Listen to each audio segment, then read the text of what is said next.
Justin Granado. Present, Your Honor. All right, Mr. Granado, if you'll come forward and counsel, you're on this side. Mr. Granados, Judge, what I'm requesting is a reset for at least 30 days. Mr. Garahan is working up the case. It is one of these airport deal. He hid a weapon by mistake in his backpack, but anyways, they need more time to discover some facts. Mr. Garahan's on vacation. I left him a voicemail. I left him my card, so hopefully Mr. Garahan can call me back, and if they're going to dismiss it or do a PTD. PTD. Yeah, that. Okay. All Then right. he doesn't have to come out here again. All maybe. right. So, Mr. Granado, not Granados. There's no S.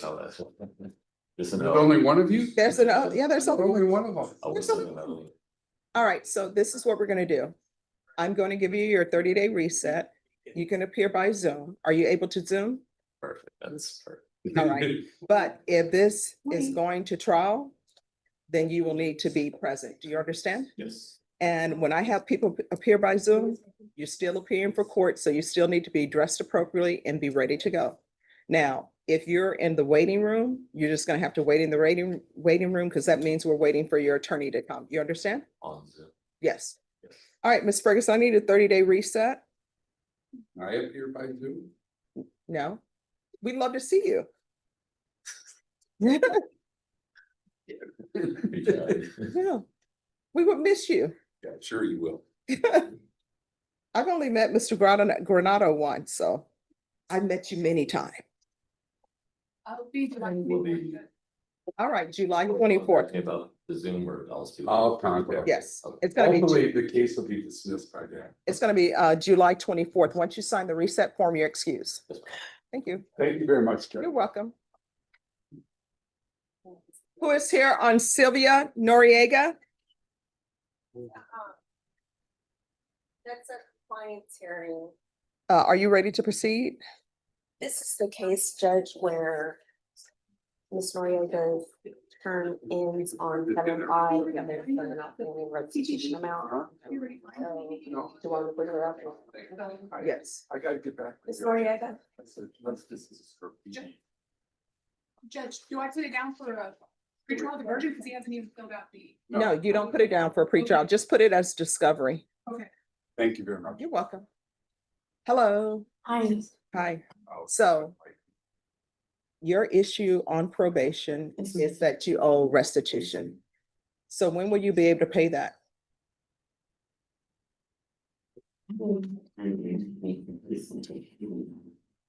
No, I mean, I understand, and I understand people's hardship. I really do. But the person that you owe restitution to, they're having a hardship because you haven't paid them the restitution. So what's going to end up happening is they're going to file a motion to revoke, but they're going to do it as a summons. So with the summons, you don't have to make bond, but you're going to have to appear. You understand? So what we're going to do is, can you have them, are they filling it out? So this is how it's going to work. You're going to talk with probation before you leave here. Probation is going to find out how much you can pay. They're going to give you your balance. I think your balance, how much is her balance? About $2,994. so it's 2,990. You said 2,994? Yes, Judge. All right, so that's your balance, and you're gonna have to pay that balance because that person wants their money, right? Sure. I mentioned your probation officer, they said that they were going to say all the monies that I paid to be added to the restitution. There's no way for that. You'll have to speak to your probation officer about that, but once the money's been paid, it's been paid. So do you have an idea of how much you can pay monthly? Okay. All right. And are you able to pay anything this month? Probably into the middle of July. Okay. And what I can tell you is, once you pay this restitution, you'll be done with your probation, Yes. but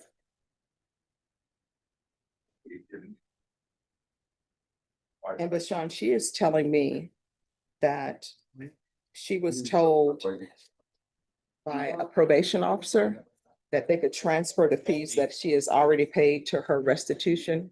I've never heard of that before. Then let me look at the case. Okay. See if they've applied it to something else. All right, so Norma, if you can recall this for the third week in July. I can do the 17th. All right, what's best for you, Tuesday or Thursday? All right, so if we can do it Tuesday, It'll be the 15th, July 15th. all right, so just have a seat. Probation is gonna talk to you and they're gonna bring you a reset form. Yes, So Judge, there is some amount that we could possibly transfer to the restitution, and that will be for supervision fees. okay, I'll look at the case more closely to see what that amount would be, and that would be available to the court when she comes back. all right, so what we're gonna do is recall you for the July 15th, and we'll have a balance for you that's due. And then you're gonna work out a plan for you to pay that, okay? Okay. All right, Thank you. you're welcome. So they're gonna give you a reset form and then you will be excused, okay? Just have to- Yes, just have a seat. They're gonna bring the reset form to you, okay? Luis Alec Martinez? Yes. Good morning. Megan Galloway and I have conferred. On Docket, I'm trying to get a number.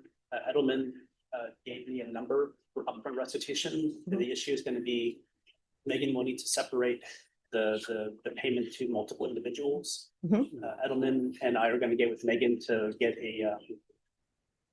that squared away where my client can make that payment within 2 weeks. We're asking if we can be here within 3 weeks. That way that we get the tailored restitution form to multiple people.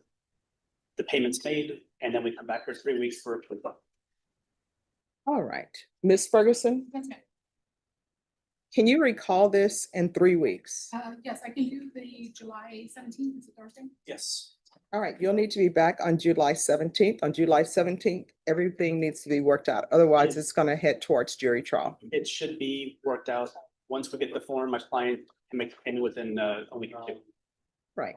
Thank you for dressing appropriately for court. Just have a seat. Once you sign the reset form, you're excused. You're welcome. Put that under this position, Jeff. Yes. Who's here on Robert Christopher Perez? Good morning, Your Honor. Good morning. Morning. Morning. So state, were you able to tender an offer? Your Honor, if I may, this case is as a second degree, it is indicted, it's an ag assault with a deadly weapon. But there's also a Mandel that's still a PF case because there's no lapse. And the Mandel would be a first degree if the lapse come back accordingly. We would obviously like an offer that includes both, but without the lapse, I don't think they can. When are the labs going to be in? What's the estimated time for the labs to be in? I don't know, I haven't asked. What we can do is do a motion for examining trial. That way those wheels are set in motion. Yes, please do. And at least I'll be able to get a timeline for the court immediately. All right, and so is the reason why you can't tender an offer is because of the other case? The Fed would prefer an offer on both. All right, I'm going to set this one final time for an offer to be made. Yes, ma'am. And if that offer is not made at that time, well, it will be made at that time. Yes, ma'am. Do you set the examining trials in here or are they gonna get referred to Judge Nahara? We can have an examining trial here, but normally it gets transferred to Nahara. But if he doesn't have it, then of course I will do it. I assume that if you set it for an examining trial and they don't have the labs, they're gonna dismiss it. Yes, ma'am. All right, Ms. Ferguson, I need a 3-week reset on Perez. July 17th. Yes, ma'am. All right, thank you for dressing appropriately for court. Appreciate it, Your Honor. Thank May you. we be excused for now? Once he signs the reset form, just have a seat and your attorney will bring the reset form to you. Mark Lunsford. Present, Your Honor. Hello, how's it going? Good, fine, Your Honor. How are you this morning? Oh, great. LSU won the, Yes, they did. The Tigers look good. what can you say about that, right? I've got Mr. Lunsford here, Mhm. Dan Cogdill and Sam Locke on behalf of Mr. Lunsford. Morning, Your Honor. Morning. All right. We've been in, Oh, just 1 second. Everyone, whisper as though you're spies, and if you get caught, your life will be terminated. A la Mortal Kombat. All right, so. Discovery. we haven't. There was some kind of administrative technical issues. We worked through those. There is a lot, Judge. Mr. Stout and I talked before Docket, and the best description of it is 7 bankers boxes. And that's the condensed version of the discovery because a lot of it is on disk. We started going through it. We'd like to, for lack of a better metaphor, tread water at this juncture at the discovery phase, review the discovery, continue our conversations with the state. All right. What time are you asking for? 45 days, that would put us probably middle of August, somewhere either, I don't know what Mr. Cogdell's schedule is, but mid to late August.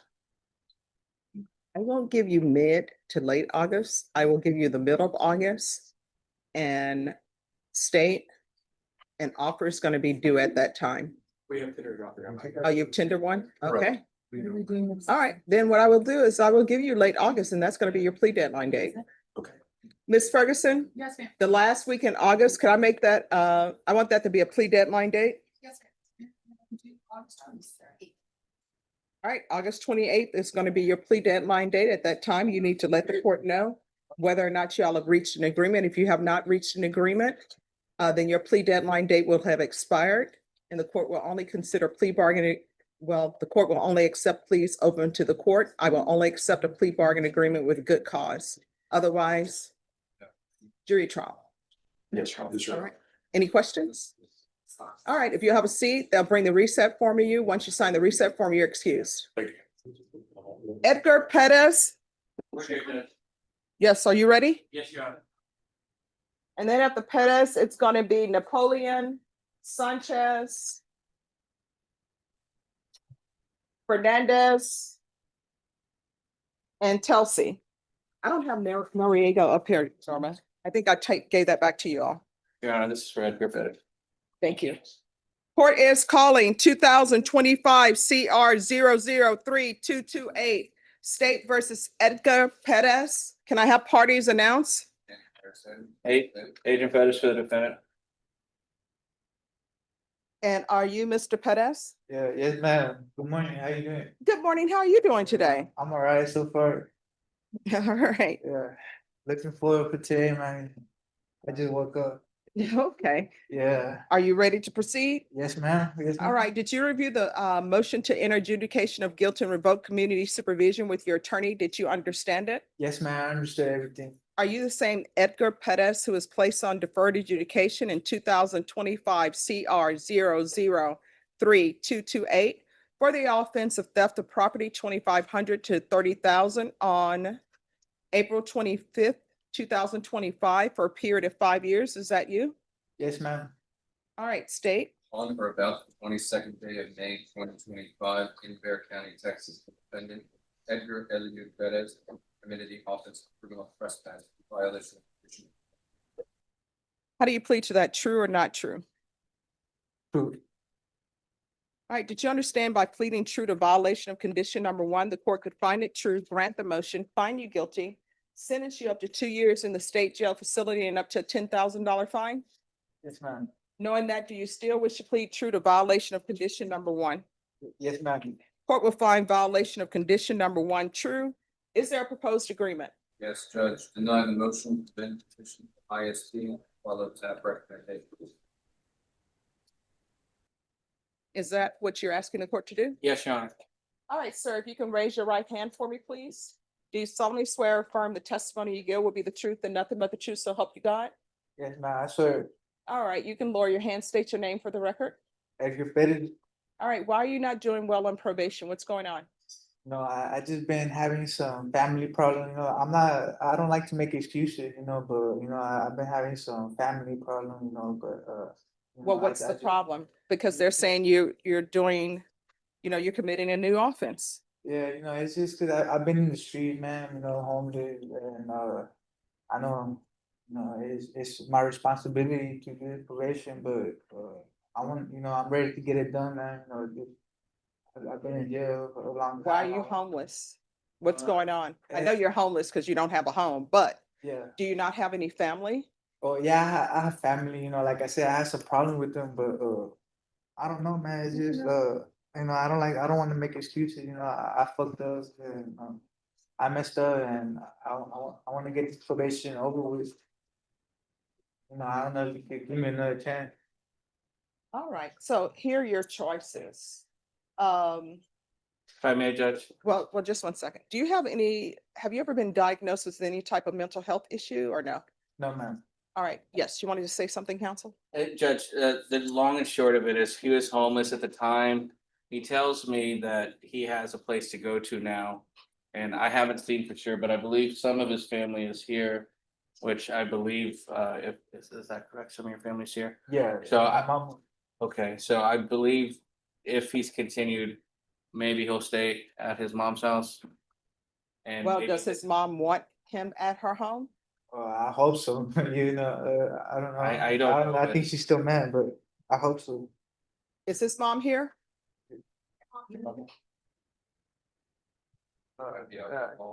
They might have escorted her to the hall, they might have. All right, can somebody check to see if his mom is in the hall? Thank you. Yeah, man, can I talk real quick? Sure. Yeah, I just want another chance, last time I was here, I ended up doing 3 months, I did 3 months in county, I'm ready to get this probation over with, Mhm. I don't wanna spend my life in jail. Well, the best way not to spend your life in jail is to abide by the rules and conditions. Yeah. Do things right, Mhm. I just want to. All right, so your mom is not here. Yeah, my mom's not here. So I'm gonna give you some choices today, because how old are you? 21. All right, you know yourself better than I know you. Better than your attorney knows you, better than probation knows you. All right, you're on deferred adjudication. That's not a conviction. So if anybody asks you if you've ever been convicted of, this crime, you can honestly say no, because it's not a conviction, it's deferred.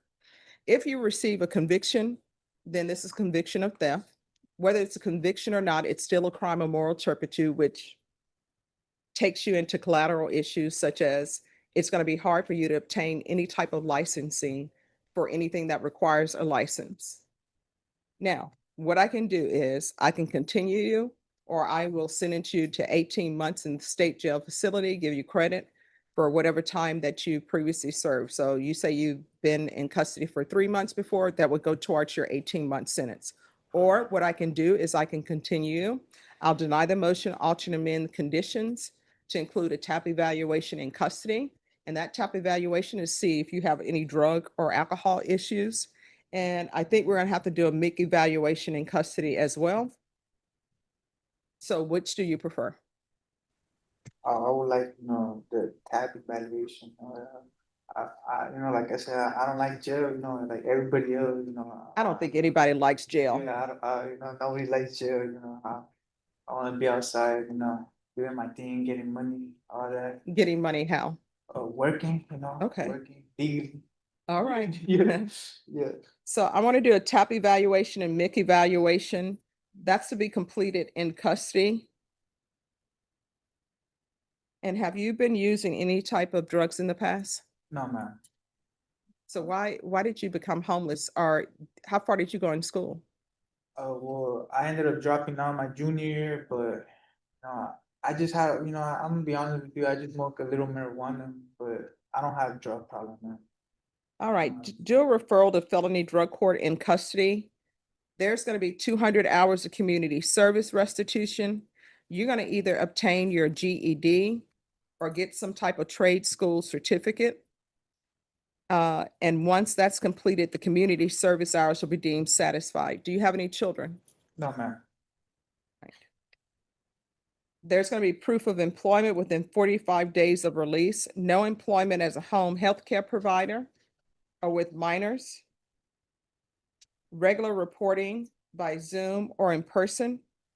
Field visits 1 time per month until further notice. Probation, is there anything else he needs? Is there anything else you need from the court in order to be successful? No, ma'am. All right, good luck to you. Thank you. Thank you. All right, who's on here on DeAndre Napoleon? Yes, where's your client? I don't know where he is. All right, could somebody make an announcement for DeAndre Kevin Napoleon in the hallway, please? Court is calling 2025 CR 005989, State versus DeAndre Napoleon. Could I have parties announce? Harrison, State. James Hunt for defense. All right. This hearing was scheduled at 9 a.m. Previously, this hearing was set on yesterday. The defendant did not arrive on time. The defendant arrived late, left, and did not return. The court recalled this for today, and the defendant has not made an appearance. Deputy Laura, did you make an announcement? Yes, Your Honor. All right, state. Forfeit the bond, issue a warrant, Judge. All right. That will be granted. There'll be a bond forfeiture. The defendant will be remanded without bond. If he makes an appearance, the court will reconsider. Thank you. All right, Ms. Essex. Yes, ma'am. All right. So, Deputy Laura, is there any way to have Mrs. They may end up working out an agreement? Is it best for her to go back to the jail and then do Zoom from the jail? All right, so they're going to send you back to the jail. Okay. And then they'll have you on Zoom to speak with your attorney in one of the breakout rooms. No problem. Thank you so much. You're welcome. Okay. And then we'll call you and let you know, Hunter. Okay, Judge, and is this something that we wrap up today? I have an offsite for this meeting this afternoon, 12:15. Okay, well, we'll play it by ear, see where you are. Okay, thank you. All right, thank you. And if you're unable to make it, just let us know. Yes, ma'am. All right, thank you. Judge, will they give information on that Zoom hearing? Yes. And Hunter, if you can speak to Ms. Ferguson about what the offer may be, I'm not allowed to know what it is, so. Yes, ma'am. All right, thank you. All right, who is here on Victor Fernandez? All right, so where are we on this case? Judge, he is in compliance. He's been paying his $800 a month. Okay, He gets paid tomorrow and will pay his next $800 a month. I think the last time we were here, we had asked to reduce it to $500, but he's been paying $800. okay. All right, Ms. Abrams. All right, I'm being told that he is been paying his $800 a month. This is Mr. Fernandez. And May, he made $800 payment. All right, and so you're due for June. All right. Let's recall this then for November to make sure that he's still on track. Ms. Ferguson, what date in November? November 17th? Judge, you want him to pay the $500 or the $800? Well, he had agreed that he would pay the 500, but if he can pay 800, great. The sooner you pay it off, the sooner you will be done. Thank you, Judge. All right, once you sign the reset form, you're excused. Thank you. Thank you. And thank you for dressing appropriately for court. You always do, though. I appreciate that. All right, Noriega. I don't have the file, but I know that you've been waiting. All right, so this is about the restitution amount. And so we had said that we will recall it. Just 1 second, let me look her up. Do you know your cause number? Is it? I'm sorry, what? Okay, PR 4143W. all right, so they're telling me with the restitution amount, what we did was a summons so that she wouldn't have to pay bond because it's better to pay the restitution amount. And probation is going to see if some of her fees can go towards the restitution, so that will make her restitution different than the 2,000. So we have it recalled for July 15th, so we can see what the amount is and everything. Okay, And then Bashan will speak to you about who the restitution is owed to. so we'll come back on the 15th of July. Yes, Okay. and so, Thanks, Judge. all right, thank you. Court is calling 2023 CR 6472 State versus Lisa Telsey. Can I have parties announced? Andrew, sitting, David, I'm very weird, Ms. Tessley.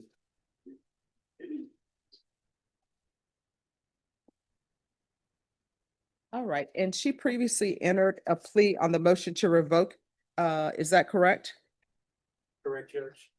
All right, and the court found that to be true.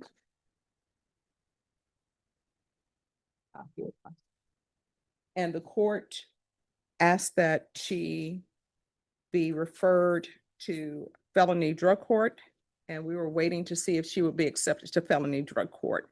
Correct, Judge. All right. So the court then will deny the motion and send you to felony drug court. And let me explain something to you. We can go off the record.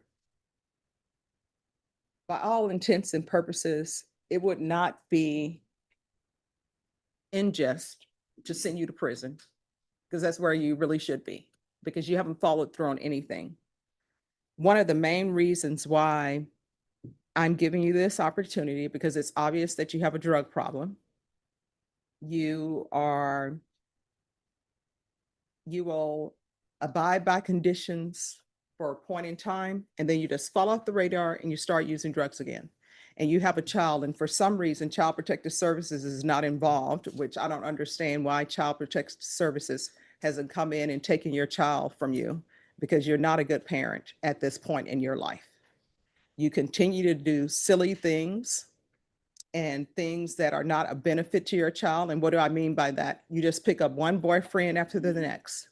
And I'm going to tell you what I tell females that I see in my client and some in my court, and sometimes men. And what I used to tell people that I represented, the parents I represented in CPS, hey, maybe it's going to be a Hallmark movie. Maybe there's some guy out there, you happen to be working at the mall and you bump into them, and it turns out that they own the property and they're a multimillionaire, and they marry you and you all go off and live happily ever after.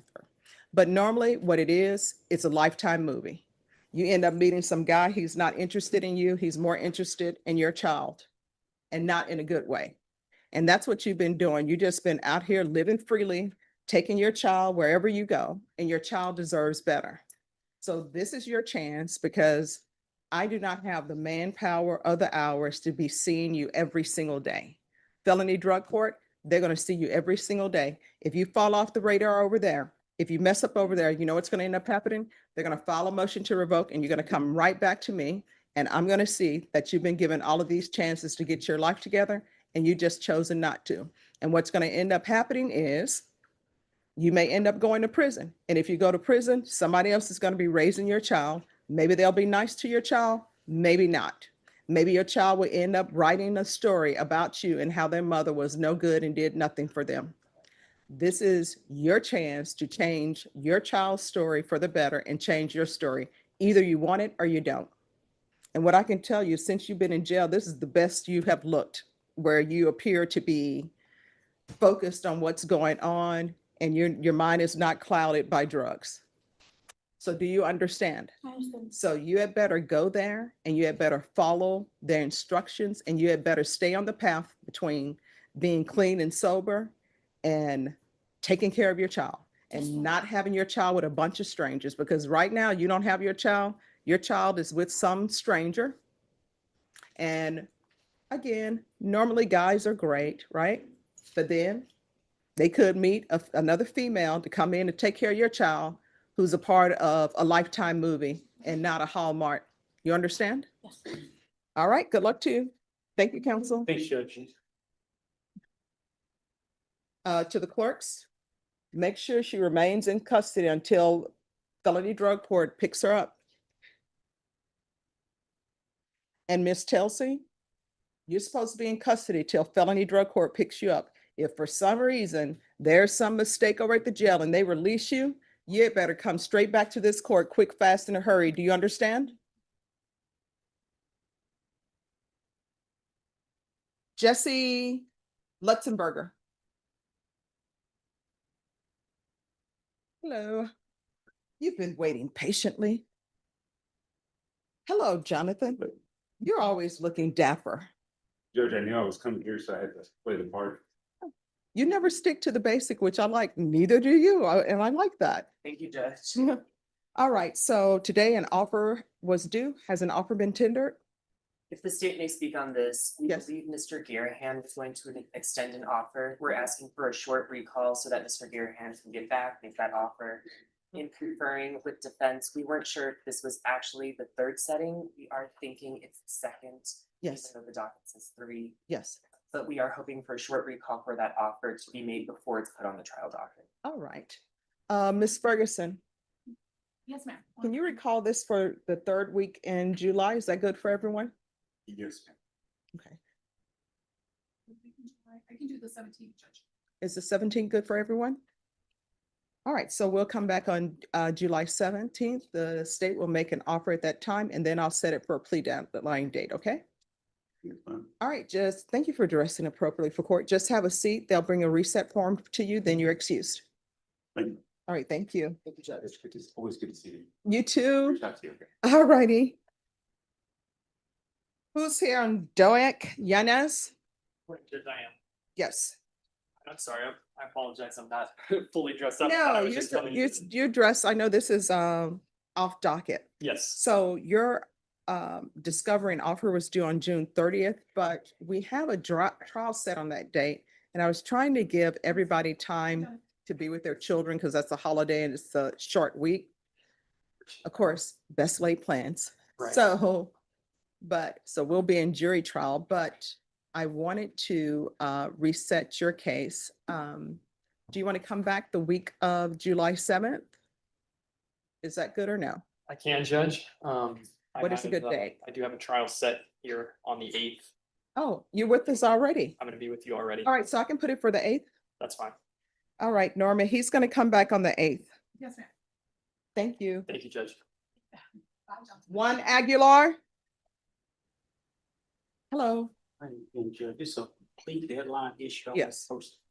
About. Yes. Hello. Good morning, Your Honor. Good morning. So it's plea deadline day. What's going on? There's a plea deadline date on Monday, Judge. I was in the jury trial on the Yes. 37th. We picked the jury, put on testimony, and then yesterday, my client entered a plea. Okay. So unfortunately, I was unable to meet with Juan about his case, go over Okay. discovery with. I'd like to know if I can have more time to go over that with him. All right. How much time are you requesting? Judge, if you can possibly give me maybe 3 weeks. Okay. All right, Ms. Ferguson, can we call this for 3 weeks for a plea deadline date? Yeah. All right, we'll see you back on the 15th. Just have a seat. Once you sign the reset form, you'll be excused. Sure. All right, thank you. Who is here on Jonathan Allen? Present, Judge. Good morning. Where's your client? Believe he's in the back, maybe, don't know. This is a recall from Tuesday. Okay, we'll need him to come out. Judge, if I can, it's a Mhm. really quick status conference. He's got an NTR, we filed an incompetency Mhm. evaluation that is pending. It has not been completed. And that's all we're waiting on. There's not much I can. No, I understand. But what I've discovered is when inmates are brought over from the jail, they get upset when they don't get to see anybody. And because he has the mental health, that's why. Could you all bring Mr. Kane? He's still at the jail, they haven't brought Oh, he's at the jail. They haven't brought him. There's over 205 inmates downstairs, so we still bringing them. No, this is Kane Allen. All right, then, you say there's requested for over 200? Yes, there's only the fee is at least 160. Okay. All right, Ms. Ferguson, Yes, ma'am. on Mr. Kane, Yes. when are they gonna have him interviewed for competency? That's a really good question, Judge. Well, that's what we want to know. That's That's- Jonathan Hmm? Allen. That's for Jonathan. Yes, Jonathan Allen. And the reason I say that is because I I probably have about 10 clients right now that are going through the mag court downstairs with Judge Rodriguez, and there's all kinds of issues going on down there. It is extremely busy right now. Matter of fact, Oh, no. I just did a seminar on divergence AOT because it's about a 400-day wait when you get into a break. No, we're gonna see what's going on right now. Norma, if you can find out and send them an email. So just give us a moment. We're gonna find out when he's gonna be seen. I'll just keep off. All right, thank you. John Anthony Martinez. All right, so today is plea deadline date. Yes, Your Honor. And so, in anticipation of the plea deadline, we have submitted some mitigation to Ms. Ledesma. However, she is on vacation, has not received it. Our email indication will be back on the 30th. We're asking if we can get a short recall for possibly next week, and she can review that, get back to us as how that might change her offer. We believe it will, to some degree. All right, Ms. Ferguson. Yes. Recall this case for July 10th. That would be your final plea deadline night. And it's for a plea deadline date, and that's the final plea deadline date. All right, once you sign the reset form, you're excused. Thank you so much for dressing appropriately for a trial. All right, thank you. Sure. All right, so Deputy Laura, I guess we don't counsel him because they have a hearing set today. So Ms. Ferguson, recall this for the 3rd week in July, please. Yes, ma'am.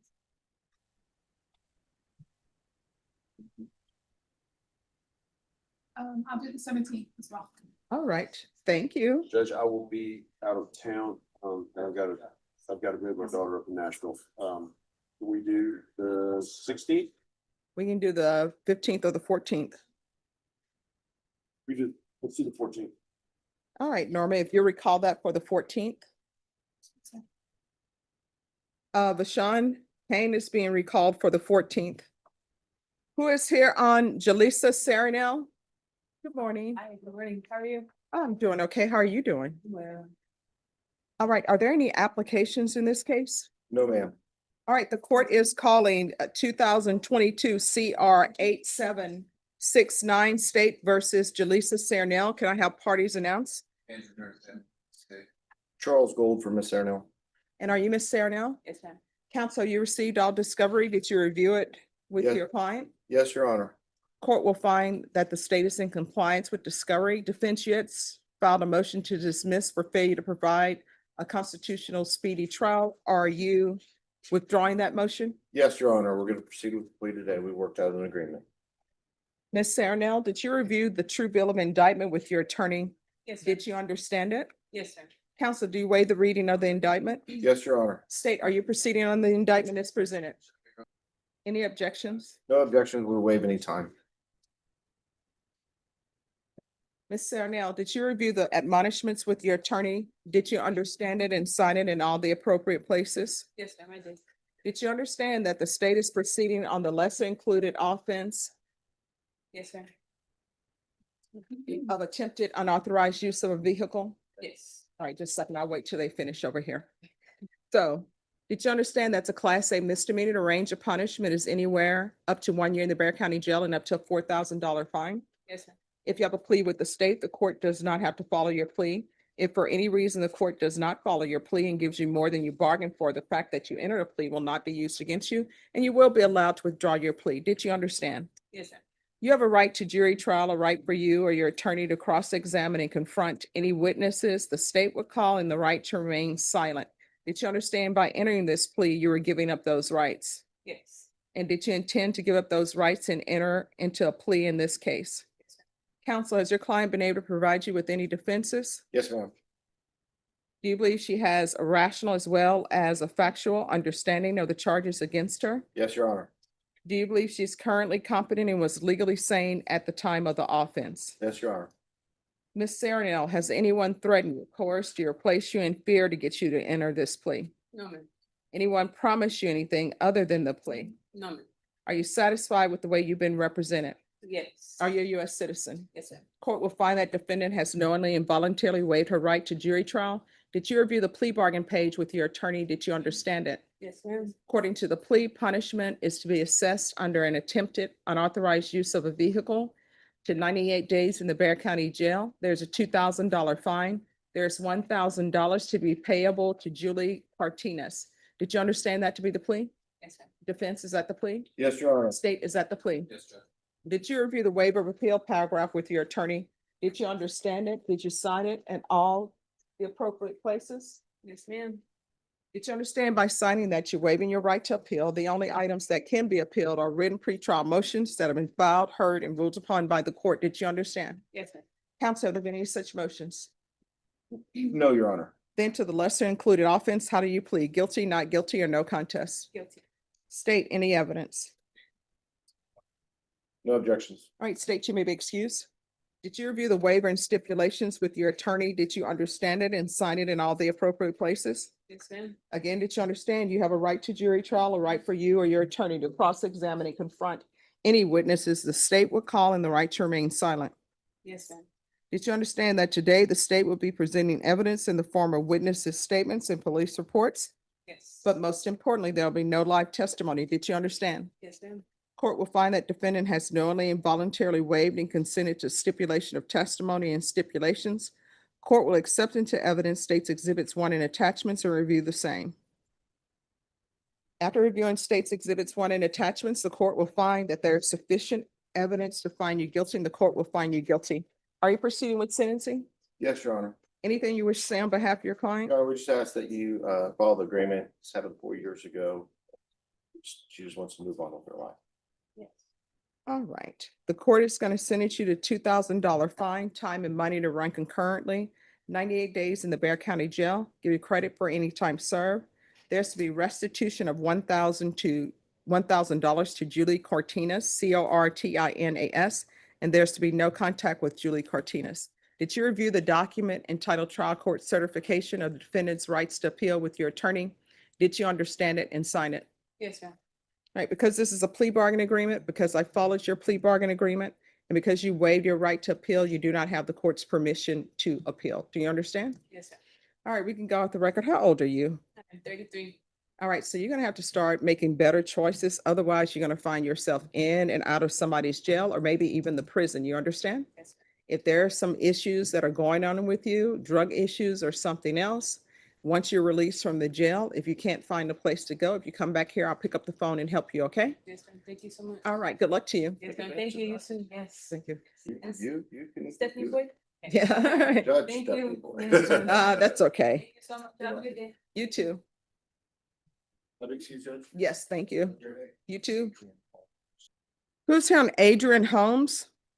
So do you know where we are in his evaluation? I think we're the same place we were last time. All right. I have not heard from talking to Mr. Holmes this morning. I don't believe it's possible, but I don't believe the doctors have been to see. All right, just have a seat. Let me have Norma call them and find out. So we'll find out where we are, okay? All right, Norma, if you can call on Adrian Holmes, please. All right. Alexis Rodriguez. All right, so the first thing we have is the affidavit to surrender surety. Yes, Judge, I had not seen her since I got notice that there was a pre-trial violation on a day. So you want to go forward on the, Sure, yes. Some sort of violation on pre-trial services. yes, I mean, do you Oh, yes, yes. still want to surrender surety? All right, Deputy, Laura Deputy Mejia, she's going into custody. All right, so the affidavit to surrender surety will be granted. And then we have the non-compliance. And this is the first violation report. There was a second one, I believe, yesterday. Is there a second violation on Ms. Rodriguez? All right, so what I can tell you on your violation report, the violation report is that you have not done your testing, your drug testing, or done your sober support meeting. So obviously you want to be in custody. Is that correct? No, ma'am. Have you contacted your attorney? No, ma'am. So obviously you want to be in custody, because if you did not want to be in custody, you would have contacted your attorney. You would have done your conditions that were given to you while you're on bond, and you didn't do any of those. So that tells me, Checking the, my the person I've been going to go see for the drug testing, telling him that I haven't been able to make it because I picked up a job, night shifts, and I have 2 kids and I got no help. So I've been telling him like whenever I've been able to like. If you're drug tested today, it's gonna be dirty, right? Yes, ma'am. All right, so obviously you've found time to use drugs during your busy schedule, but you can't find time to report to pretrial services. And based upon your drug use, you should not have custody of children because when people are using drugs, they are not good parents. You can't be a good parent and use drugs. So there you are. So you're going into custody today? And Judge, I just see one violation report filed first. And that's my mistake. I thought there was a second one, and you said there's a compliance hearing set for today, and that's when I caught Oh. the first email that came out. All right, so Norma, Yes, ma'am. reset, and are you gonna stay as her attorney or no? I'll do a motion. I'll the next week. All right, if you wanna go ahead and go on orally on the record. And do the whole road. All right.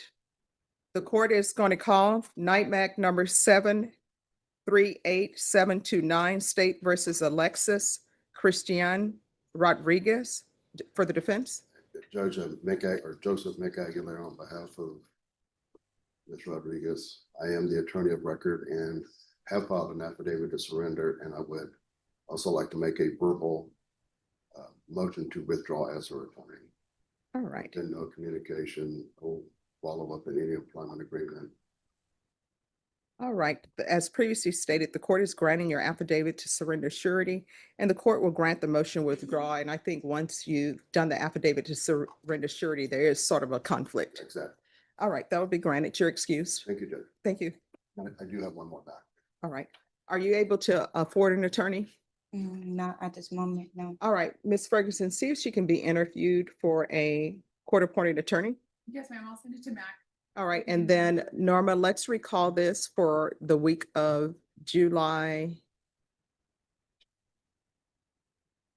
21st. Yes, ma'am. I can do the 22nd. All right, and if you can make sure that she has a reset form. Who's here on Adrian Holmes?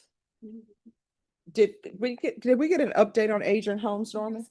They're waiting for the report and they set a date for 7/8. See Okay, if the report is ready. all right. They've seen it. That's what it says on the system. Okay. Okay, so when do you want to recall this?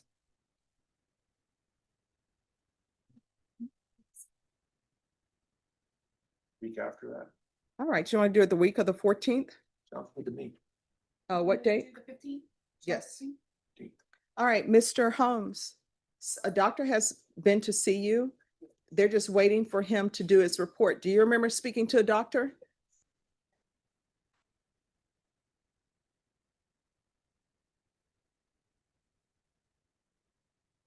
Okay, so we're just waiting for. All right, so we're just waiting for him to write up his report, okay? All right, so we're gonna bring you back here on the July 15th, but the other court. What did he say? Come forward. Come forward. Stand up. Come up here.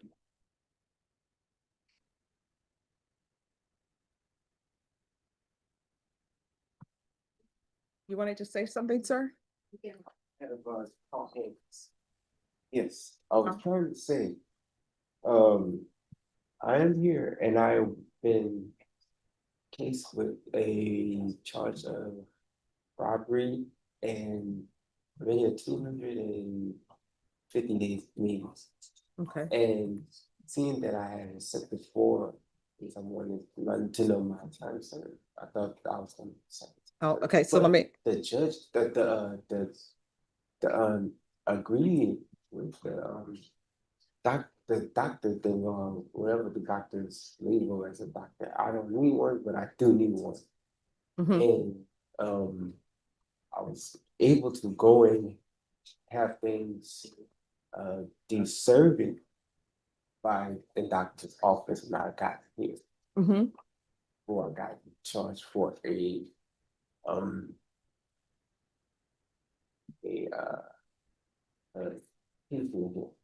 it is a valuation case there. I'm sure of that because I really been doing this wrong. Okay. And I was hoping to know what was my time certified. All right, so here's the thing. Once there is a concern on Yes. whether somebody is competent or not, we have to stop everything. And a doctor, because I'm not a medical doctor, they have to let us know that everything is okay to proceed. So what they're telling me is the week of July 7th, they'll let us know if it's okay to proceed. And if it's okay, My court would be like, my court case, you know. yeah. we But have we're- it like, I'm like 8. Well, I will tell you, we're working as quickly as we can. Yes, that's Yeah. not bad. Yeah. Thank you. You're Thank you. welcome. So I just want to make sure, and your attorney wants to make sure that we know everything that is to know so that he can represent you well, okay? Yes, I sound like I could represent myself. I know I myself for talking. Well, you know what? I will tell you, it's always good to just get a second set of eyes. So consider your attorney the second set of eyes. I have an attorney. Can I have some contact? And another paper about my case that I have, it should be this. How about I talk to you over the weekend? I don't have any contact, phone contact. I don't have the contact through my Plea. I don't have these things, the other two things, contact with my kiosk monitor. I know what you're talking about. Your passcode? Yeah, things like that. And it doesn't want to work the screen, so use the screen, you know what I mean? I do. And my officers, all my sentient officers that works there, concentric officers. You know, we got to sit in. Yes. Welcome to university. They don't give me that type of help, but hygiene is bad. I am competent in that.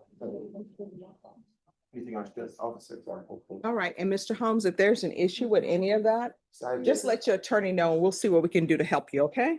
Yes, yes. Thank you. You're welcome. All right. All right. Well, have a good. What's up? We're asking for what? Something so you can contact, if I can't get in contact, if I'm in my jail cell things. You want some paper? Yeah. All right. So here's the thing. I'm not allowed to just give you paper.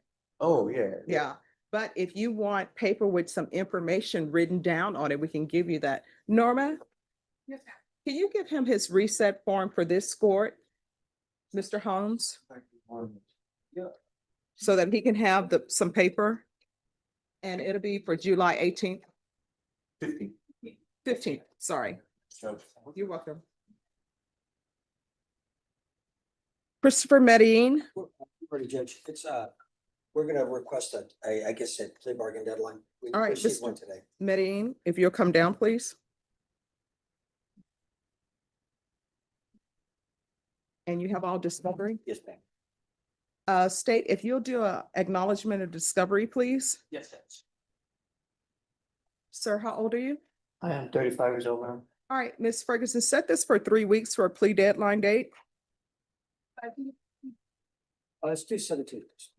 All right, so on the 17th, you'll come back. If you have not reached an agreement, you will be set for trial. Do you understand? Yes, ma'am. All right, thank you. Thank you, Judge. You're welcome. I don't need to send. Who is here on Helidorio Willers? So all the discovery has been received Yes, Your Honor. and was an offer tendered. There is, Your Honor. Do you need a plea deadline date? No, Judge, I think today was a deadline. All right, do you want a jury trial? All right, you can do a jury trial or a bench trial. If you come to me for a bench trial, if the state proves its case beyond a reasonable doubt, I'm gonna find you guilty. If they don't, then I'll find you not guilty. So bench trial or jury trial? Jury trial. Okay. How long do you expect this trial to last? Judge, I think, maybe 3 days, Judge. All right, Ms. Ferguson, I need a jury trial date, criminal trial division, 3 days. Counsel, September 9th works for you? Yes, Your Honor. That's as soon as we can get you in. If we can get you in before then, we'll let your counsel know. All righty. Thank you. Thank you, Judge. Appreciate your time, Your Honor. Oh, thank you. Have a good one. Hilarious. Who's here on Alexander Aguilar? Alexander Aguilar. Who's the defense attorney?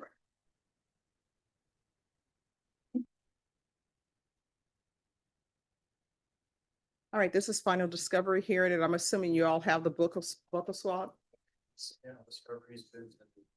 All right, I need an acknowledgement of discovery, please. We're still looking at some of the judge, but he did tell me that everything was uploaded. We got some of it last night. I haven't had a chance to look at it. All right, did you tender an offer? I think you are. How old are you, sir? 38. All right, Ms. Ferguson, set this in 30 days for a plea deadline date.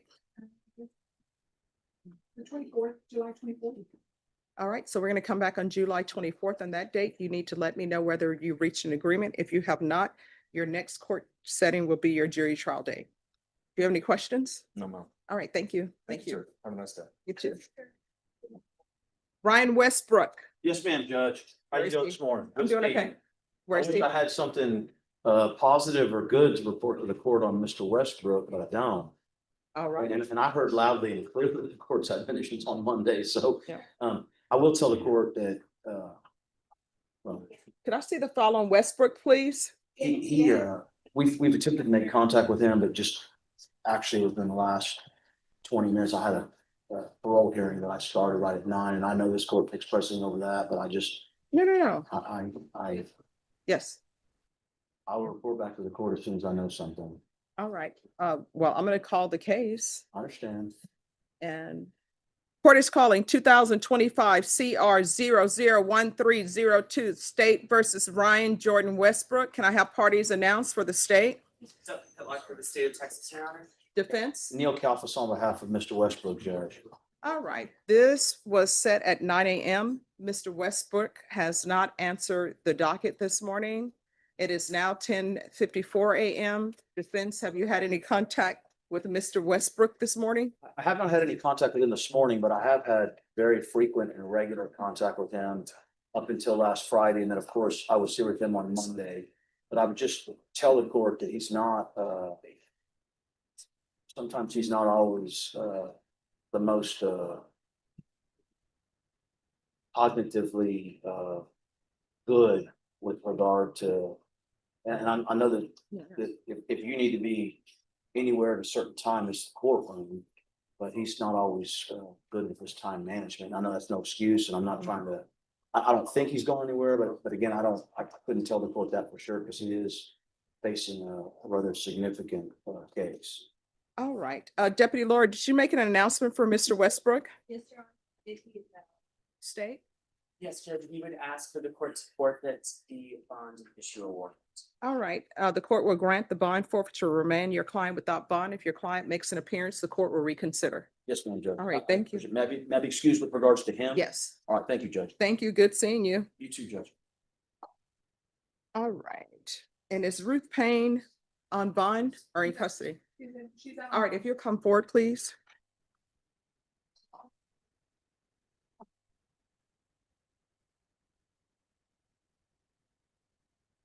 Hello. Hi, we just been informed your attorney had a family medical emergency. So we're going to reset your case, and we're going to reset it in 3 weeks. It will still be your plea deadline date. So that'll be a time for you to let me know if you reached an agreement with the state or not. You understand? Yes. All right, Ms. Ferguson, I had a 3-week reset, please. July 17th.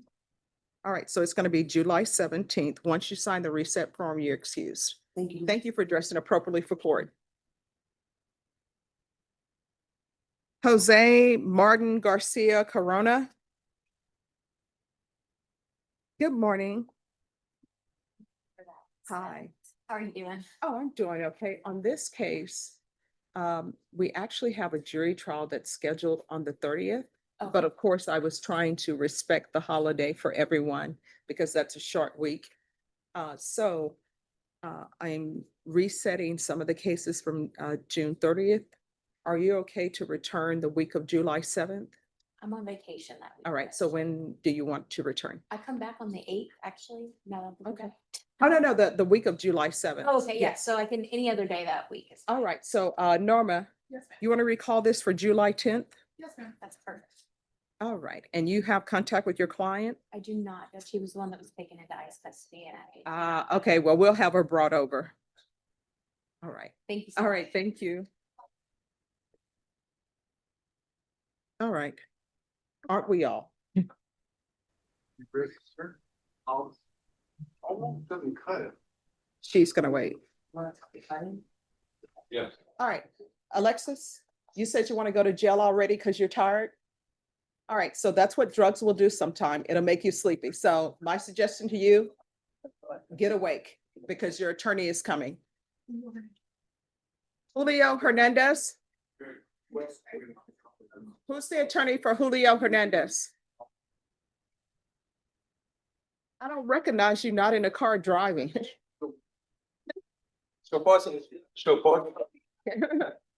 Pretrial violation. All right, so, Respectfully, Yes. Your Honor, I was just appointed a few days ago on the new case. At this point, I have executed discovery on both cases. No, on one of them, it's a 7th setting, but on the other one, it's my first setting. all right. So I would like to ask this court today for a plea deadline, like in third, and he is remanded out of bond on the older case. Mhm. So we are asking this court today, and we're gonna have bond recommendation, because he picked up the new case while bond on the other one. on the All old right, case. you all have to set it for a hearing. And if you speak to Ms. Ferguson, she'll put it on the docket as soon as possible. Thank you. All right, and then we're gonna do a plea deadline date on this case. Thank you. Ms. Ferguson, Yes, ma'am. on this case, could you set this for a plea deadline date? How old are you, sir? I am 31 years old. All right, if you'll set it for the 4th week in July, please. I can do July 21st. All right, July 21st would be your plea deadline date. And as far as the bond manner, counsel, just file your motion and Ms. Ferguson will put it on the docket. Yes, they may have an agreed bond amount, maybe, but we're gonna see what. All right. Thank you. All right, we'll see you back on July 21st at the latest, okay? Okay, just thank you. They You're may be welcome. excused, Your Honor? Yes.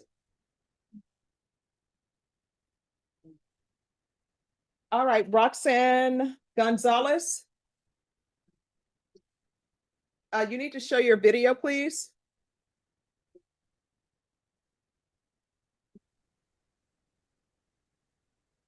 All right. All right, could you say something so we can see if we can hear you? Yes, hi, hello. Hello. All right, so we have a motion, a violation report saying that you are still drinking alcohol. You're not allowed to drink alcohol. Do you understand? Yes, ma'am. So what are you doing to help maintain your sobriety? Well, I don't drink. It was just a little bit, and I know it was wrong. No, I cannot hear you. You need to stay still, stop moving around, because when you move around, we can't hear you. So what are you doing to maintain your sobriety? Well, I'm just not gonna drink because I usually don't drink. It was just my sister's birthday, so it was a family function, and I won't drink no more. And I don't drink. It was just No, you do drink. And let me just tell you why I know you drink. Allegedly, this case has been indicted because you were driving while intoxicated with a child under 15. So allegedly, that means that you were drinking alcohol. That's why it's driving while intoxicated. You're on bond for driving while intoxicated with a child under 15, which you think would be a wake-up call for you not to drink alcohol. And you're still using excuses to drink. So what I'm telling you is you are not allowed to drink while you are on bond. Now, what I can do is I can issue a warrant for your arrest. And if you drink, it'll be you making alcohol at the Bexar County Jail, which my understanding you can do with orange pills after you let it mold. So that will be the only way that you'll be getting your alcohol. You understand? So I'm going to follow through on the recommendation from the state. You're going to continue with ignition interlock. You are going to take the alcohol awareness course and you're going to do 30 sober meetings in 30 days. If you violate that, a motion is gonna be sent to me. It's gonna be another violation report. You're gonna be required to appear in court and answer for it. Do you understand? Yes, ma'am. All right, is there anything else? No, Your Honor. All right, so Ms. Ferguson, on this case, recall it back for, they had on the 30th, it was gonna be a blood discovery. We're still waiting on the blood evidence. All right, Norma, if you'll recall this back for the 4th week in July, please. The 21st. All right, so you're gonna be back here on July 21st. Judge, I'm on vacation that week. I'll be Okay. back the following week. All right, let me see. Just one second. Oh, where are you going? Are you just gonna be a staycation? No, I'm taking the kids to Florida, the wife and kids to Florida. Oh, that's gonna be awesome. So you want to do it the week of the 28th? Or you want to do it the week of the 14th, Of August. July? I'll get back, like August 1st, Judge. All right, so do you want to do it the week of July 14th? Is that good or no? No, we're going a long time. Oh, okay. All right, Norma, Yeah, set this for the week of August 1st. I'm sorry, August 4th. I can do the 4th. All right, you're gonna be back on August 4th. And state that's the final discovery, so the blood discovery needs to be given to him, and if some reason they don't have the blood discovery, then they need to be here to explain why they don't have it. Criminal Trial Division? May I be excused, Your Honor? Yes, hi, that's okay. On Roxanne Gonzalez, we've been waiting for a blood discovery since February. So it's being recalled for August 4th. If for some reason the blood discovery is not in at that time, then someone from that department needs to be down here to explain why it's not completed. Oh, you have it? Ah, so have you tendered an offer to defense? No. All right, tender an offer to defense, and defense, then that will be your plea deadline date, August 4th. Apparently I did. Judge, you gave me an offer. All right, your plea deadline date is gonna be August 4th. After that, you're gonna have a jury trial date. All right, you're excused. Okay, thank you. You're welcome. Who is here on, Lawrence Cloud, are you here? He's in the box, Your Honor. Mr. Cloud, come down. All right, Mr. Cloud, your attorney is out sick. Okay, how you doing this morning? Doing okay? How you doing? I'm doing all right, but best that I can be, you know what I mean? I'm stuck All in right, jail. okay, so I here, got a couple of objections I'd like to make though about this indictment I got. all right, so that needs to be done through your attorney. Well, I mean, I haven't talked to the dude, I don't know where he's at. And He's so sick.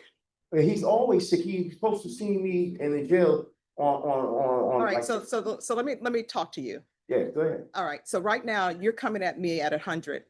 My suggestion is you put it on 80. Yeah, I'm good. All right, so then that means lowering your voice. Okay, All I'm right. sorry. I mean, I talk loud. Am I talking too loud or something?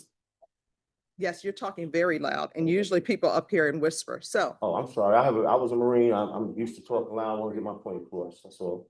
Well, I mean, you don't have to, talk overly loud for me to I'm hear gonna you and talk, get I'm your sorry. point I'm across. just talking, I mean, I'm talking as low as I possibly can. Okay. Right here. I mean. All right, so what I'm telling you is your plea deadline date is today. Okay. Your attorney is ill, so your attorney cannot be here. Your attorney's not gonna be here. Myself, though, Your Honor. Yeah, And well- because, I mean, Mhm. really, I have a couple of objections because he hasn't done his job. He ain't come to see me. There's evidence that needs to be brought to light.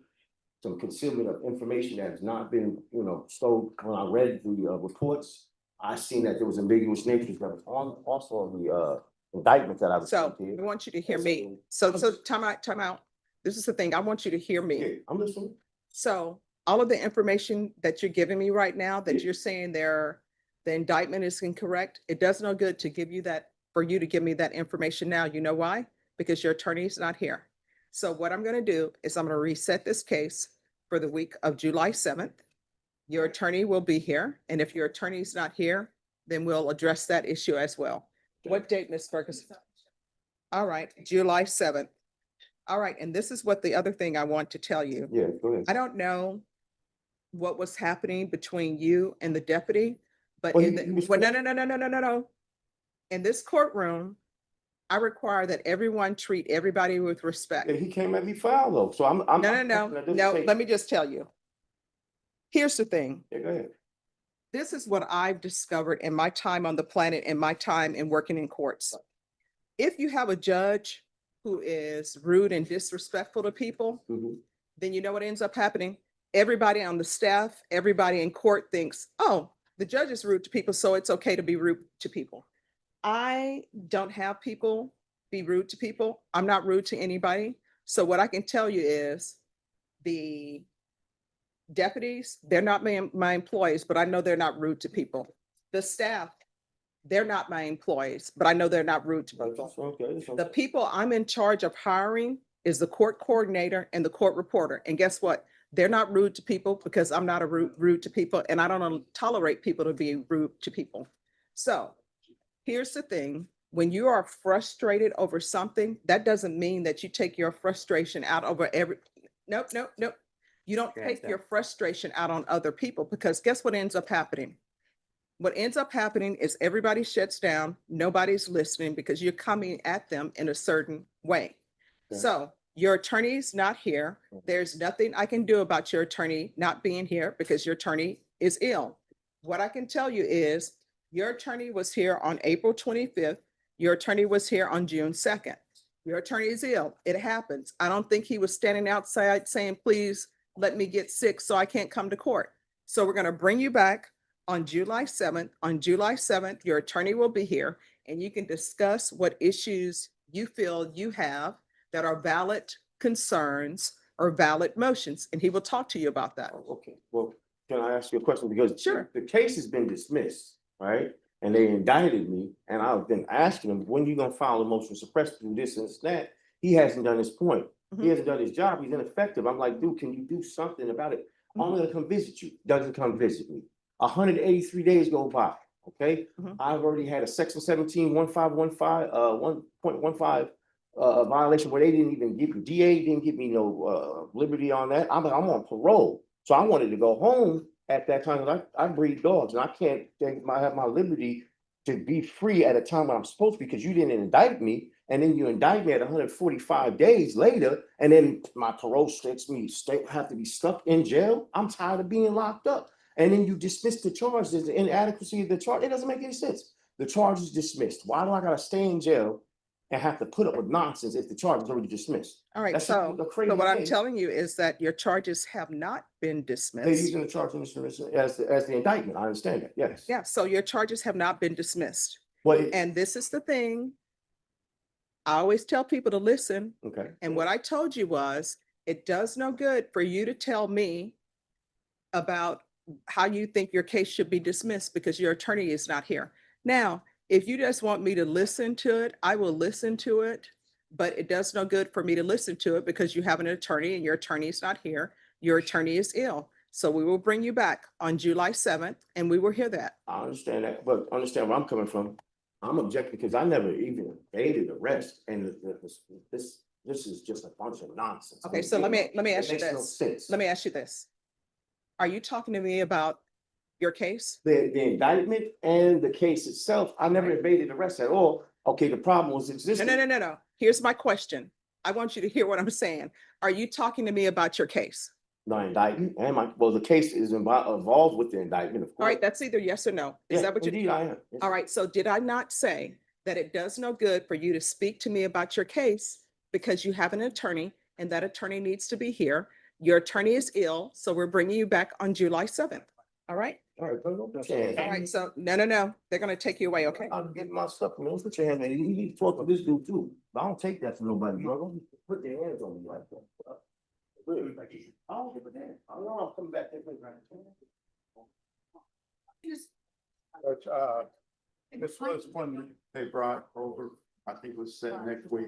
Yes, but it's a short week and we have a trial setting. And the trial setting is on my case, which is the state jail, but he has numerous other cases.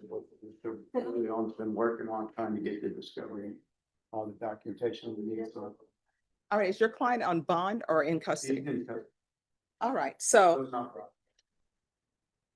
no. He wasn't gonna be brought over today. He's actually set for June 30th for a plea deadline date, but we actually have a jury trial that's set on that date. And it's a short week because it's Independence Day on the 4th. So what date would you like him brought back? You tell me, Judge. You want to do it the week of the 14th, or Norman? The week of July 14th? Yes, we can do the 14th, can't do 15th. All right, July 14th. Yeah, 14th is fine. Thank you, Judge. Thank you. For now. Thank you guys for coming. Thank you. All right, who's here on Jose Cervantes? Present, Your Honor. Court is calling 2024 CR 012667. Oh, I'm so sorry. All right, the court is calling 2024 CR 012667, 2024 CR 012668, State versus Jose Angel Cervantes. Can I have parties announced? Michael De Leon for Mr. Cervantes. And are you Mr. Cervantes? Yes. Right, we have an interpreter. If you could raise your right hand for me, please. Do you solemnly swear and affirm you will faithfully translate from English into Spanish and Spanish into English, so help you God? I do, Your Honor. Mr. Cervantes, all of the documents I'm going to review with you are in English. Were those documents explained to you in Spanish? Yes. Defense, were you able to explain these documents to Mr. Cervantes in Spanish? Yes, Counsel, have you received all discovery in each of the cause numbers? I have, Your Honor. Did you review that with your attorney? Yes, In each of the cause numbers, the court will find that the state is in compliance with discovery. In each cause number, Mr. Cervantes, did you review the true bill of indictment with your attorney? Did you understand it? yes, Counsel, in each cause number, do you waive the reading of the indictment? we do, Your Honor. State, in the cause number ending in 6-7, are you proceeding on the indictment as presented? Yeah. And the cause number ending in 6-8, are you proceeding on the indictment as presented? No, Your Honor, yes. Part 1 and 8 parts 2. No objection. Mr. Cervantes, did you review the documents entitled court admonishments in each cause number? Yes. And did you sign it in all the appropriate places? Yes. And were these documents explained to you by your attorney in Spanish? Yes. In each cause number, you're charged with indecency with a child's sexual contact. That's a second-degree felony. Range of punishment is anywhere from 2 to 20 years in prison and up to a $10,000 fine. If you have a plea bargain agreement with the state, the court does not have to follow your plea. If for any reason the court does not follow your plea and gives you more than you bargained for, the fact that you entered a plea will not be used against you and you will be allowed to withdraw your plea. Did you understand? Yes. In each cause number, you have a right to jury trial, a right for you or your attorney to cross-examine and confront any witnesses. The state would call in the right to remain silent. By entering into these pleas, you were giving up those rights. Did you intend to give up those rights and enter into a plea in each of these cause numbers? Yes. Counsel, in each cause number, has your client been able to provide you with any defenses? He has, Your Honor. Do you believe he has a rational as well as a factual understanding of the charges against him?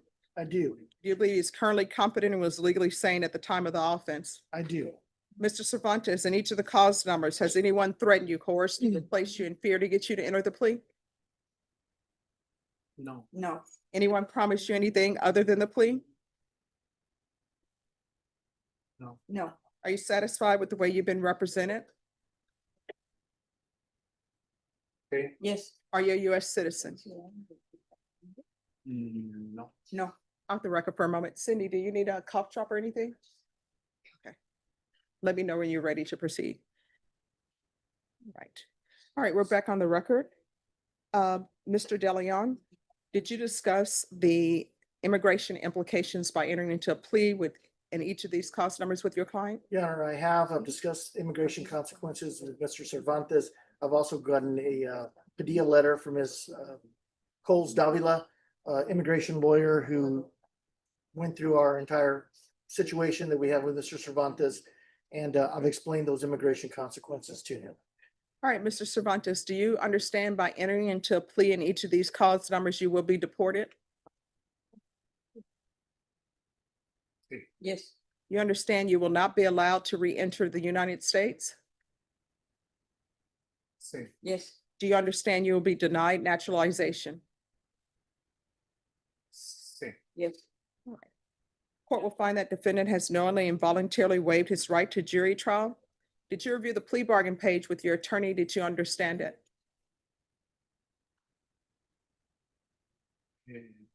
Yes.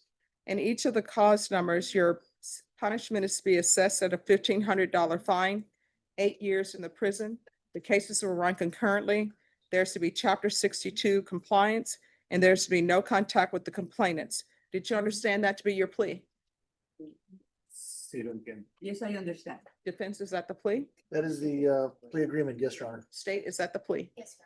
Did you review the waiver of appeal paragraph with your attorney? Did you understand it and sign it in both places? Yes. Did you understand by signing that you're waiving your right to appeal? The only items that can be appealed are written pretrial motions that have been filed, heard, and ruled upon by the court. Did you understand? Yes. Counsel, have there been any such motions? No such motions, Your Honor.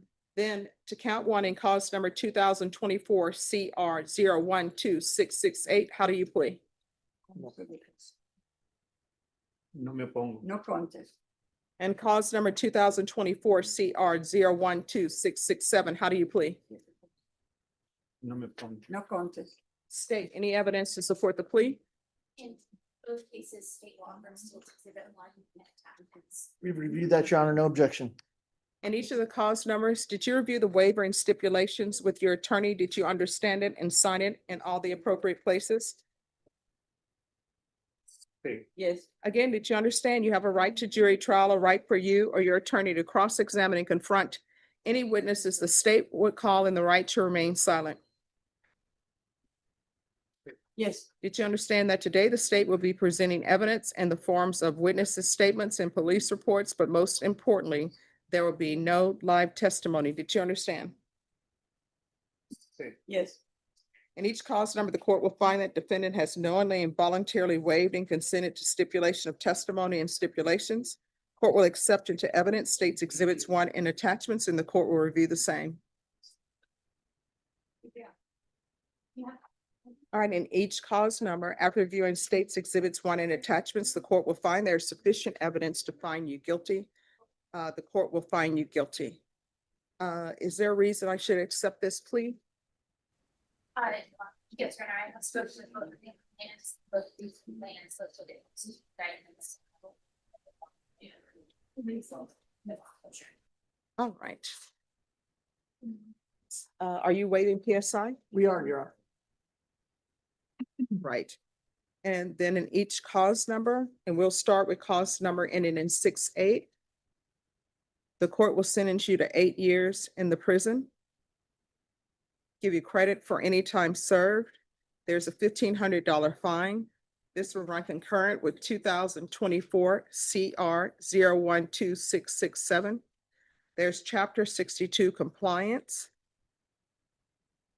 There's to be no re-entry to the United States. There's to be no contact with minors. And no contact with the complainant.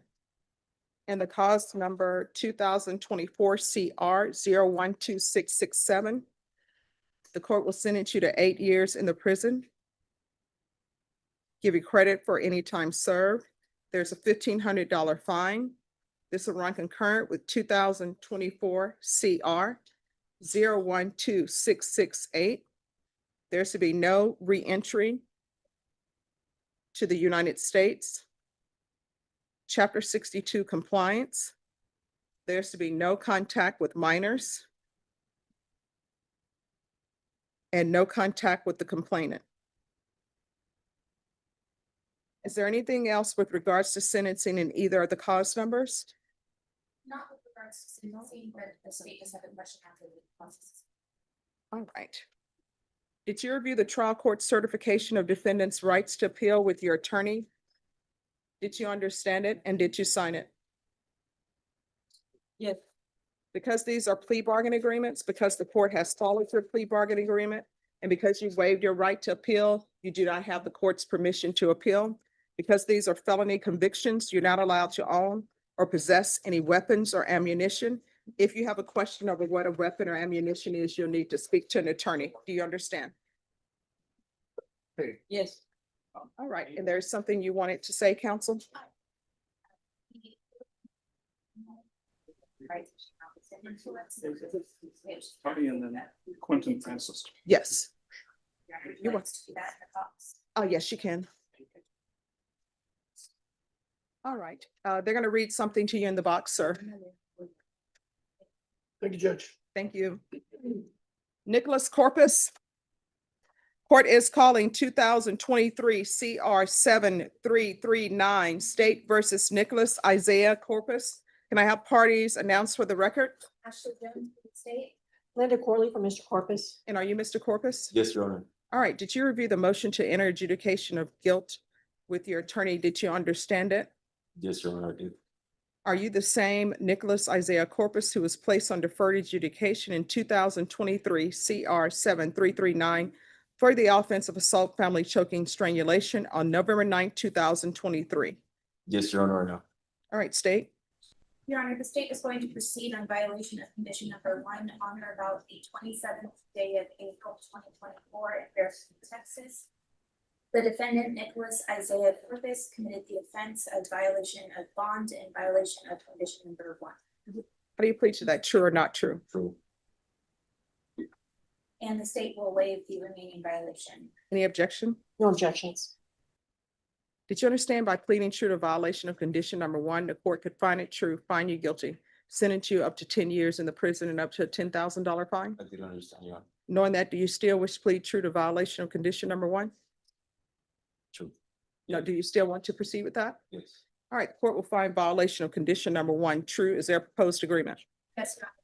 First amendment is to deny the motion to enter adjudication of guilt, continue the defendant on probation, put him on 6 months of GPS trafficking only with the waiving of the fees. Additionally, to add a condition that there would be no application for early termination for at least 2 years. All right, so here's my question. He's on deferred adjudication for assault, family choking, strangulation. He's just pled true to a violation of bond conditions, and I'm making an assumption, if I'm incorrect, let me know, that this violation bond or protective order is against the complainant? Yes, Your Honor. So why would he be continued? Judge, this offense happened a year ago. And he hasn't had any other violations. It was actually not filed, but we had come forward for a compliance hearing to remove the GPS, which was granted. And at that time, that's when we were informed about this case. We didn't know anything about it until then. And so they didn't, so then the state went ahead and filed the case at that point. So it was a year ago. We haven't had any violations since then. I believe that probation, I don't know if they'll want to come speak, had recommended continuing as well. He hasn't had any other violations, Judge. And this was not a threatening situation or anything like that. It was very short phone call. And what was the phone call for? It was I called her by her nickname and said, "I love you," and then hung up. I don't want anything to do with you anymore. So did you make this phone call? Did you make this phone call? Yes, Your Honor, I did. I was not in my right place of mind. How do you feel about it now? I do deeply regret it. And I have been reformed, and I'm a productive member of society ever since I've been out of Bear County Jail and since I left lifetime recovery. All right. And Judge, there haven't been any other. So this incident from a year ago, I don't understand if this happened a year ago, why are we here? And it's really beyond a year. So why are we just having this addressed now? Judge, probation sent in a request for early termination, and when, as a court, one of the stipulations, you have the state contact the victim to see if they're objecting to it. And when the state objected to it, based on the victim's statement, is how this all came about. And I can speak to that, Your Honor. It seems that the violation of protective order was filed at large, so probation wouldn't have any idea about it until it was filed with the office. When we called to speak with the complainant at the last early termination hearing, she informed us that she didn't understand why this violation of the protective order wasn't going forward or had to file. So that's when we looked into it. That's when I said violation order. Forward. That's why we're here today. And if I can clarify, Judge, the case wasn't actually filed and there was, until the day after of our compliance hearing, then they went and filed it. So we didn't know anything about it and there wasn't, a warrant issued yet, I don't believe. So what's happening with this new case? So we couldn't really put it on this agreement, but the agreement is to plead in a total case as well. Probation for that as well. To run concurrent with this case on the deferred. All right. I still don't understand why. And Judge, just to be clear also, I had filed a motion for early termination as well, but we didn't proceed with it because the new case was filed. All right, this is what I still don't understand. I still don't understand why there's a case that's out in the universe for over a year. I don't understand that. I'm telling you what I'm gonna do, since y'all are pleading him to that violation of protective order. And when is that gonna be done? I'm gonna be representing him pro bono on that. I don't have his court date, but he's bought it out and he does have a court date. So we're planning to go in and do that. And that's which court is that in? I believe it was in 7, is that right? I do believe it's in 7 here. All right, court is gonna deny the motion. And the court is terminating him unsatisfactorily. Is there anything else? All right, thank you. Larry Smith. Yes, Judge. All right, where's Mr. Smith? He was not forward, Judge. He's one that said for the 30th. All right, so we are actually have a jury trial schedule and that's a short week. Judge, that's cool. If you want to come back.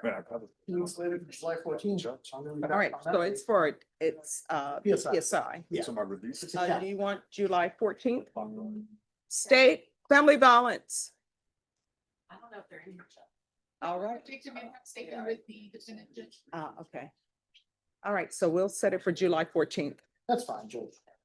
Norma, Willie Smith is going to be July 14th for PSI. Richard Cantu? Judge. Where's Mr. Come down, Mr. Cantu? Mr. Cantu's awaiting competency. They did an eval. They're just waiting for it to come back. I believe your coordinator talked to the MAC court this morning. And there was some follow-up thing they wanted to do. So we're trying to get to the bottom of that. But he has done the evaluation. We're just waiting for the court to rule down there. All right, Norma, Yes, ma'am. set this for July 21st. If you have it sooner, then you all can come back sooner. Okay, sounds good. Thank you. All right, they'll bring you back on the 21st. Thank you, Judge. Thank you. Have a seat, sir. We'll take you right now. Edward Castillo. Morning, Aaron. Good morning. So today is plea deadline day? Judge, that's for the extension. Our first court date of the 23rd. We just received the plea bar. I've been going over his case with him. I need a little bit more time to go over everything with him before we can commit him to a decision. All right, Ms. Ferguson, set this for a plea deadline day, the week of July 14th. I can do the 15th. That's sure. All right, thank you for dressing appropriately for court. This is the final extension for a plea deadline date, and it's going to be July 15th. But I have to really put the out, take the, and I'll see you do it. I'm sorry? I had to, I had to take the, like, for my part, you know what I'm saying? And I would see if you can vote, like, you take a look at it, okay? I can get a copy of it, sir. I'll get a copy of each. You just give her Okay. stuff. All right, thank you. You can have that. Some. Gerard Wade. Gerard Wade. Yes. Mr. Wade, please come forward. It's 2 cases, Your Honor, and the state has agreed to probation. Thank you. All right. And Ms. Abrams, I'll take this, but then he can come back this afternoon for you to go over conditions. So you're gonna need to come back this afternoon Yes, ma'am. Let's talk to her. That's to fine. talk to probation. I need to make sure everyone has their lunch break, okay? That's fine. Yes, ma'am. All right, the court is calling 2025 CR 004949 and 2025 CR 004950, State versus Gerard Michael Wade. Could I have parties announced? Nothing but luck for the state of Texas, Your Honor. James Seeloff for the defense. Counsel, in each of the cause numbers, did you review the discovery with your attorney? I'm sorry, sir, did you review the discovery with your client? With myself and my client.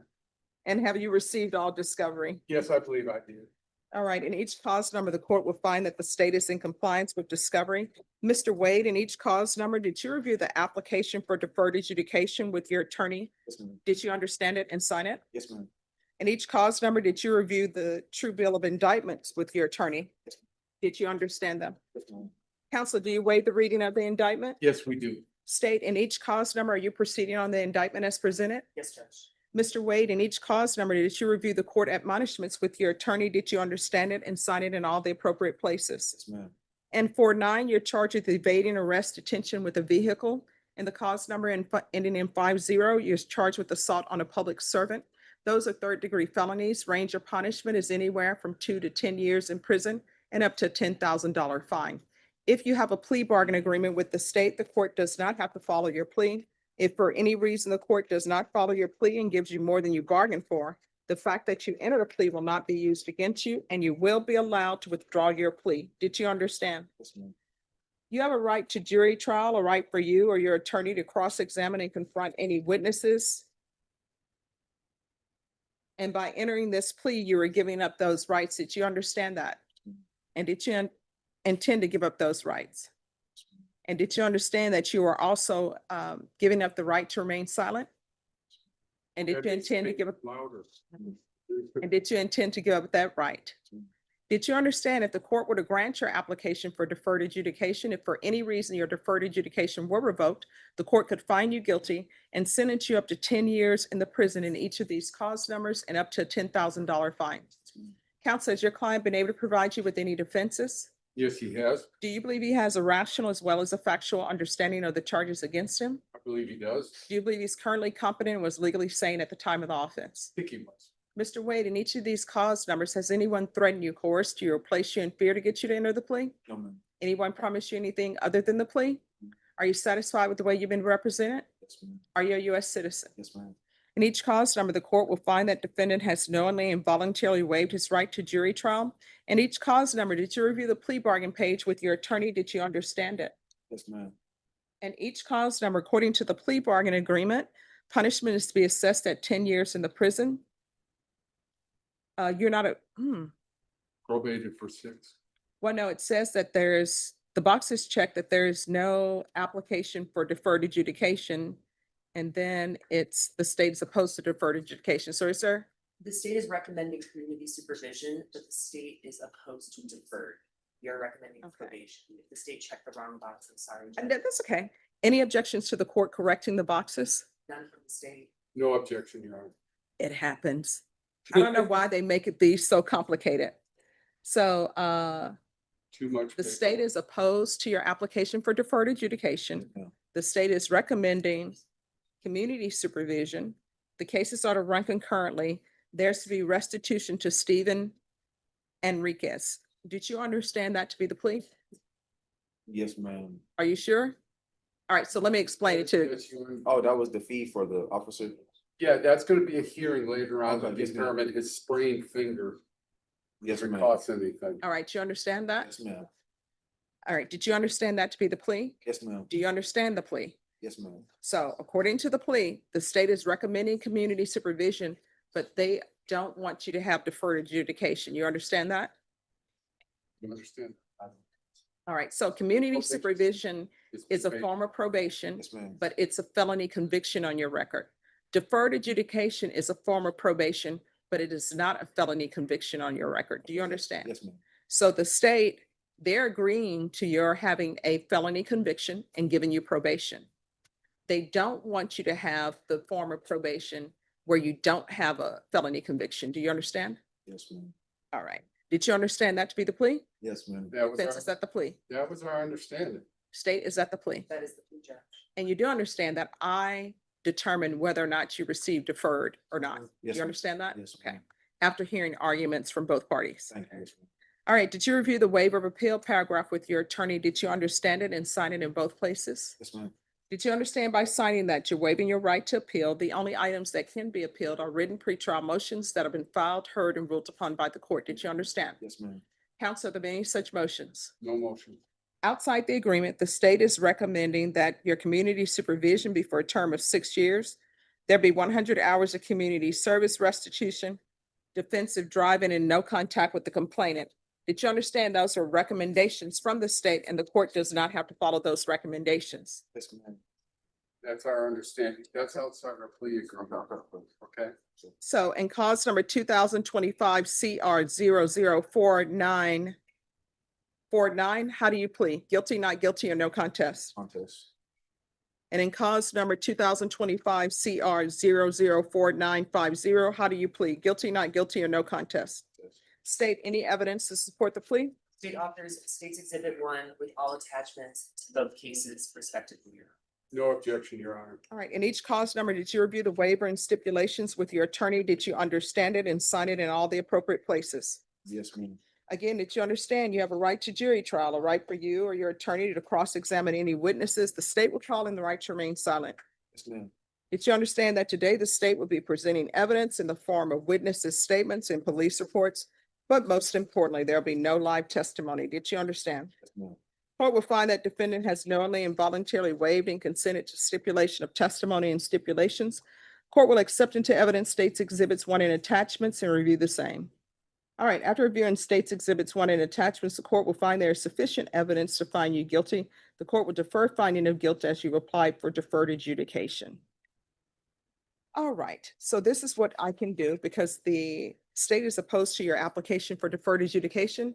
I can reset this in a couple of weeks. You can bring whatever witnesses you want to bring. The state will give me his criminal history and we can go from there. And then I'll make a decision on whether or not deferred or. Do you want to do that or do you want just probation from the bench today? I'm not trying. I just want probation. I just want to get this over with, man. Well, let me just tell you. So here's the thing. People say they want to get things over with, right? Yes, ma'am. And they don't think about the consequences of their actions. What I'm telling you is your attorney has applied for deferred adjudication. Not getting this over with right now, maybe I'll give you deferred adjudication and you won't have a felony conviction. But if you want to get this over right now, then what's going to end up happening is you're going to have a felony conviction and that felony conviction is going to follow you wherever you go like a ball and chain. And it's going to affect your ability to get employment if that's what you're intending to do. But if you want to go for it, I'll go for it. You'll be found guilty and you'll receive your regular probation and it's going to be a conviction on your record. Which way do you want to go? How old are you? 31, ma'am. 31. You don't need to look at your attorney to make a decision. Do you want to be a felon? No, ma'am. I don't want. I'm a driver. He's a truck driver, Your Honor, you so it kidding? will I don't- affect his livelihood down the road. However, I told him that it may or may not, who knows, 6 years down the road under this administration, will be truck drivers, but be that as it may, you have a choice today. I just want to take the probation, ma'am. I mean, that will be. Do you understand? We can go off the record. Do you understand what you're saying to me? You're saying to me that you want a felony conviction. And what I'm telling you is, according to your plea bargain agreement, if I give you a felony conviction and you mess up on it, you're looking at 10 years in the prison.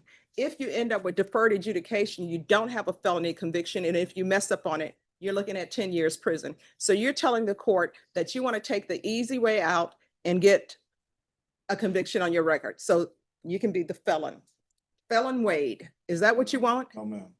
So why do you need to look at your attorney to make a determination on whether or not you want to come back in 2 weeks? Because maybe in 2 weeks, maybe I'll give you deferred adjudication. Maybe your attorney is going to present something to me that will tell me that you're deserving of deferred adjudication. Maybe the state is going to come back to me and say, this is the only thing he has. He doesn't have any other criminal history. So what do you want to do? What should we do? Ma'am, I don't know the land of the law. I'm just here. I'm going to help you out. We're coming back in 2 weeks. Thank you. Yes, ma'am. Thank you. So All much. right. So in 2 weeks' time, Ms. Ferguson, give me a 2-week reset. July 10th. All right. So we're going to come back in July 10th. And at that time, the court will make a determination on your application. It's July 10th at 9 o'clock in this courtroom. Okay. All right. I'll give them a reset. Don't leave without the reset. Judge, is it gonna be a tap as well? No, you're waiving PSI counsel? I was going to, All right, so the PSI is being waived. it's waived. Yes. Yeah. Thank you, ma'am. You're welcome. Thank you. Hi, Mr. Bellevue. Good afternoon, Judge. All right, have you had a chance to speak with your client? You had a chance to speak with your client? Yes, I have. All right, so And what she is will this accept the offer. She will accept the offer that Hunter made this morning. okay, all right, we'll see if we can get Hunter here. I do know he sent me an email saying he had to leave at 11:30 today. Okay. So then what we'll do is we'll recall your case. Okay.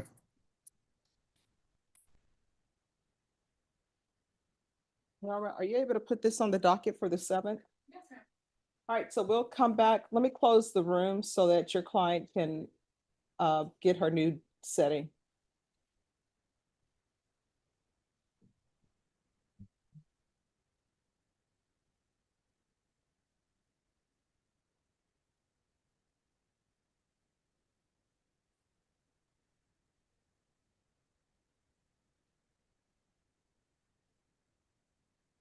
It takes 30 seconds for the room to close.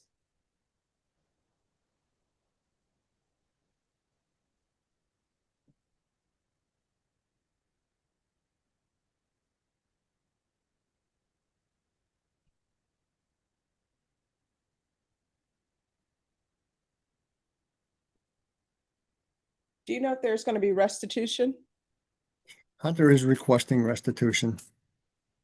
Do you know the proposed amount, or do you have some sort of idea? No, I do not. I have no idea how much.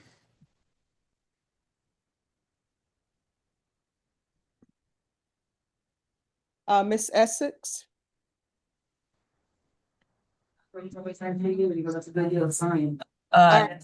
Yes, ma'am. All right, Miss Essex, my understanding is that you've reached an agreement with the state. So we're going to recall you back for disposition on July 7th. Okay. Work out the paperwork, okay? Okay, thank you so much. I really appreciate it, Your Honor. All right, you're welcome. We'll see you then, all right? Okay, Thank you. thank you. Have a great day. You too. Oh. Thanks, counsel.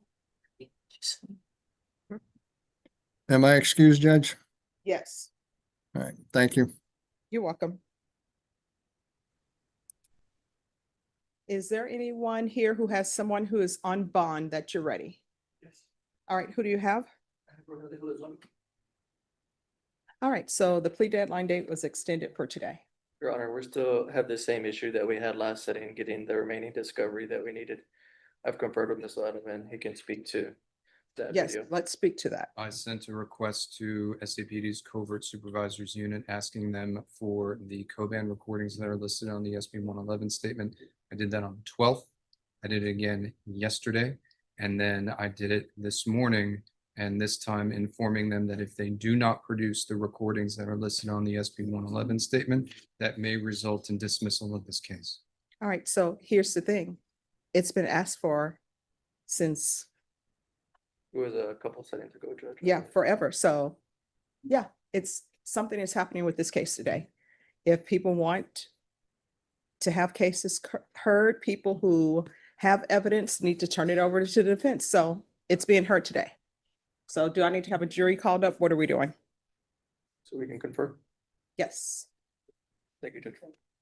Court is calling 2025 CR 0015229 State versus Tony Rodriguez. Can I have parties announced? Lindsay Shaw for Mr. Rodriguez. And are you Mr. Rodriguez? Counsel, have you received all discovery and was it reviewed with Mr. Rodriguez? Ma'am. Court will find that the state is in compliance with discovery. Mr. Rodriguez, did you review the application for community supervision with your attorney? Did you understand it and sign it? Did you review the true bill of indictment with your attorney? Yes, Did you understand it? yes, ma'am. Counsel, do you waive the reading of the indictment? Yes, Your Honor. State, are you proceeding on the indictment as presented? No, Judge, waiving count 1 and waiving the habitual offender enhancement allegation. No objection.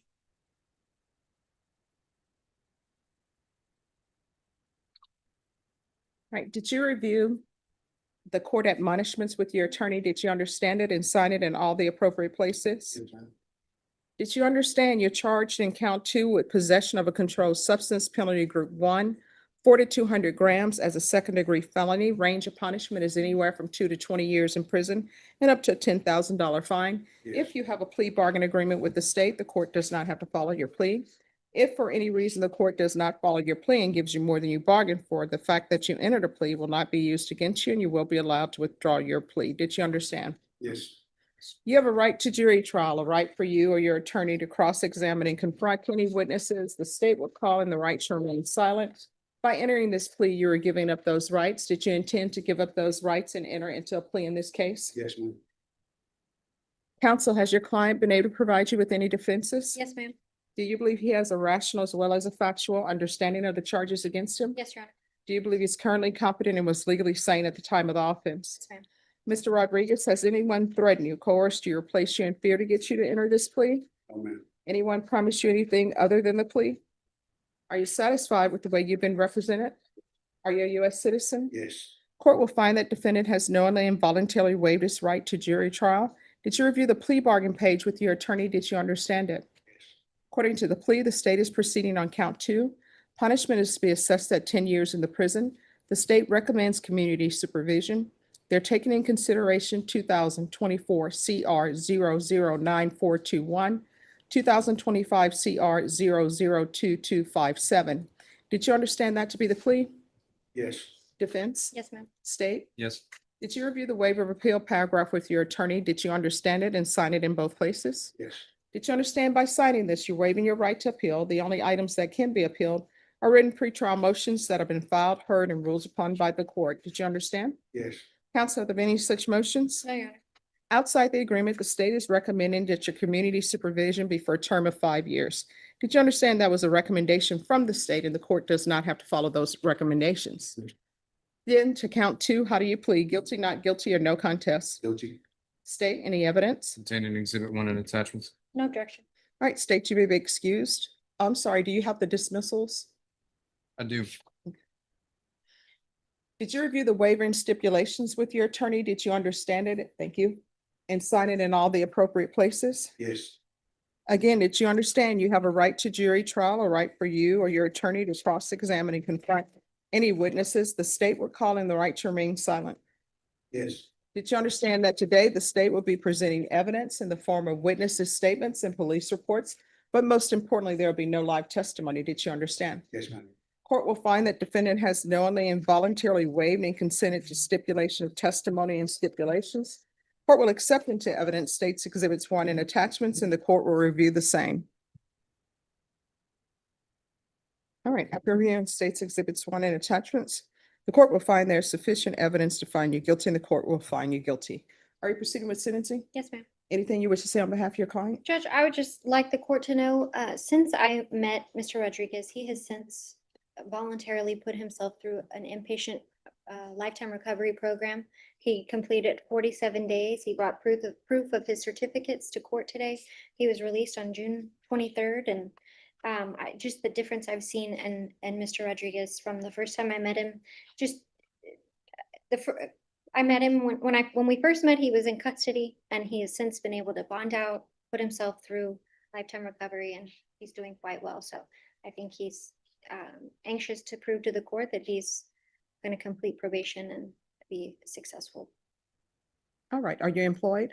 Not right now. All right, so are you still in lifetime recovery outpatient? What are you doing? I got a report on the 3rd at 8 a.m. and then just the 90 days for as of right now. So you're still there? No, I'm up. I still gotta go set up for outpatient. Okay. All right, and who is Stephen Shelby? Friend of mine. All right, just a friend? Yes. Middlebrook, So you're not related? Montoya. And how? Do you have any children? Yes. What are their ages? 25, 21, and 20. And do you live by yourself or you live with With someone? my grandmother. All right, who all lives in the household? Any minors? Being her. And somebody said on call. One in the bottom, one in the top. And if you're drug tested today, what are the results gonna be? For what? For me. So you still have a lot of work to do. I got, I did. Sorry, I'm doing it. Well, here's the thing, nobody can help you if you don't reach out and if you don't help yourself. Lifetime Recovery is a good program, but they can't give you tools and then you're just like, I'll take the meth, you know? I understand. All right, this is what the court is going to do. The court is going to sentence you to 10 years in the prison, suspended and probated for 5 years, regular reporting by Zoom or in person. There's to be no contact with Stephen Douglas Shelby. There's to be no residing with minors. I want a referral to felony drug court. TAP evaluation out of custody. Follow TAP recommendations. There's going to be 120 sober meetings in 120 days. Proof of employment within 30 days. No employment as a home health care provider or with minors. Field visits 1 time per month until further notice. Probation is, I'm sorry, taking consideration 2024 CR 009421. 2025 CR 002257. Probation, is there anything else? No contact with that. Shelby Douglas, I'm sorry, Stephen Douglas Shelby. And there's going to be 200 hours of community service restitution. You need to be kept busy, you understand? Anything else, probation? Did you review the document entitled Trial Court Certification of Defendant's Rights to Appeal with your attorney? Did you understand it? Yes. And did you sign it? Because this is a plea bargain agreement, because I followed your plea bargain agreement, and because you waive your right to appeal, you do not have the court's permission to appeal. This is a felony conviction. You're not allowed to own or possess any weapons or ammunition. If you have a question over what that is, you'll need to speak to an attorney. Do you understand? I understand. All right, we can go off the record. Here's the thing. I've had people who've come in here before, and you could tell they're extremely high. I don't know when the last time you used meth, but what I do know is only 1 or 2 things going to happen if you don't get this under control. Either you're going to end up in somebody's jail, somebody's prison, or either somebody's going to have to identify your body. Here's a suggestion. You should probably go back to Lifetime and tell them you need to be in their inpatient treatment. One thing about drug use, you got to change people, places, and things. And obviously, being at your grandmother's house, it may not be the environment inside your grandmother's house, but it may be the environment that's around her home, and you cannot resist temptation. You understand? I understand. So I'm going to refer you to felony drug court. You need to be 100% honest with them, and they should probably be able to accept you into the program by next week, hopefully. Okay. All right. But call Lifetime Recovery and tell them you need to be back in their inpatient treatment program. All right. And if there's anything you need from the court, we're here to help you. Okay. I understand. Thank you, Thank you. All right. Good luck to you. Thank you. Okay. Rogelio Alfonso Rodriguez. Did I write Rodriguez? Uh-huh. Should be Elizondo. Okay. I don't have it. I don't have. All right, so Mr. Elizondo, here's the thing. I don't know anything about your case. I don't know if it's true or not. I don't know if it's can pass beyond a reasonable doubt or not. But what I do know is that the only reason why this case is being dismissed is because the state has been waiting forever for some records from the law enforcement to be delivered to your counsel so that he can represent you. So you may see this as like, yay, I won. But I'm telling you right now, you better change your life, because what you're involved in, only 1 or 2 things going to happen. Either you're going to end up at the prison, either you're going to take some drugs, because people tend, no matter how many times they watch Scarface, you know what they always do? Use their own product. So that may end up happening. either you're gonna end up with a shootout at somebody because people have been known to say, I want to buy from you. And really, they just want to take your money. And fast money is never good money. And you cannot be building your happiness off somebody else's misery. Do you have brothers or sisters? And how old are they? Are they younger than you? Older than you? Well, let me ask you this. Who is the person in your life that you love, that you say, that's my person, they have my heart, if anything were to happen to them, I would be devastated? Parents and sister. All right, your parents, your sister. How would you feel if somebody were out there engaged in this type of activity involving the one that you love? And the one that you love is struggling, trying to get it right, but around every corner, there's somebody doing this. How would you feel? Heartbroken. So you had better stop this and better straighten up and fly right. And they're dismissing this for further investigation. I don't know if it's going to come back or not, but you had better fly right. Otherwise, we're going to be reading about you on the news for something that is not good. You understand? All right, good luck to you. Thank you. And here's your dismissal. Thank you, Judge. Who is here on Jesus Navarro? All right, so what is the update on the discovery? Well, Your Honor, I conferred with the state this afternoon, and they have a unindicted aggravated sexual assault case that they have made an essentially a universal or a blanket offer for all the cases. Okay. And they gave me some discovery, which is about 20 pages. And I have looked at it a little bit, but I would asking for a couple of weeks so I can discuss it with my client. All right. I can put you down to give you some more time, the week of the 21st of July. Is that enough time? Yeah, that's enough time. All right, Norma, can you give me a plea deadline date, the week of July 21st, please? 24th would be fine. All right, your plea deadline date is going to be July 24th. Thank you. All right, thank you. Asante Lee. Okay. Oh, come up. We're ready. And there are no applications? Court is calling 2025 CR 006661, State versus Asante Lee. Can I have parties announced? Duffy Ditlock for the state of Texas, Your Honor. Kyle Simpson for Mr. Lee. And are you Mr. Lee? Yes, ma'am. Counsel, have you received all discovery? Did you review it with your client? Court will find that the state is in compliance with discovery. Mr. Lee, did you review the true bill of indictment with your attorney? Did you understand it? Yes. Counsel, do you waive the reading of the indictment? I do. State, are you proceeding on the indictment as presented? Yes, Your Honor.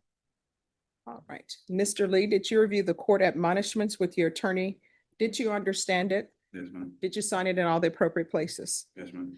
You're charged with evading arrest detention with a previous conviction. It makes it a state jail felony. Range of punishment is anywhere from 180 days up to 2 years in the state jail facility and up to $10,000 fine. If you have a plea bargain agreement with the state, the court does not have to follow your plea.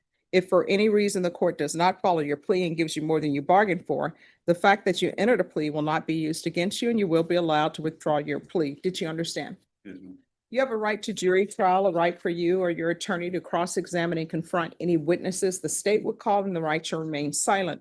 By entering this plea, you're giving up those rights. Did you intend to give up those rights and enter into a plea in this case? Counsel, has your client been able to provide you with any defenses? Yes, Do you believe he has a rational as well as a factual understanding of the charges against him? I do. Do you believe he's currently competent and was legally sane at the time of the offense? I do. Mr. Lee, has anyone threatened you, coerced you, or placed you in fear to get you to enter this plea? No, ma'am. Anyone promised you anything other than the plea?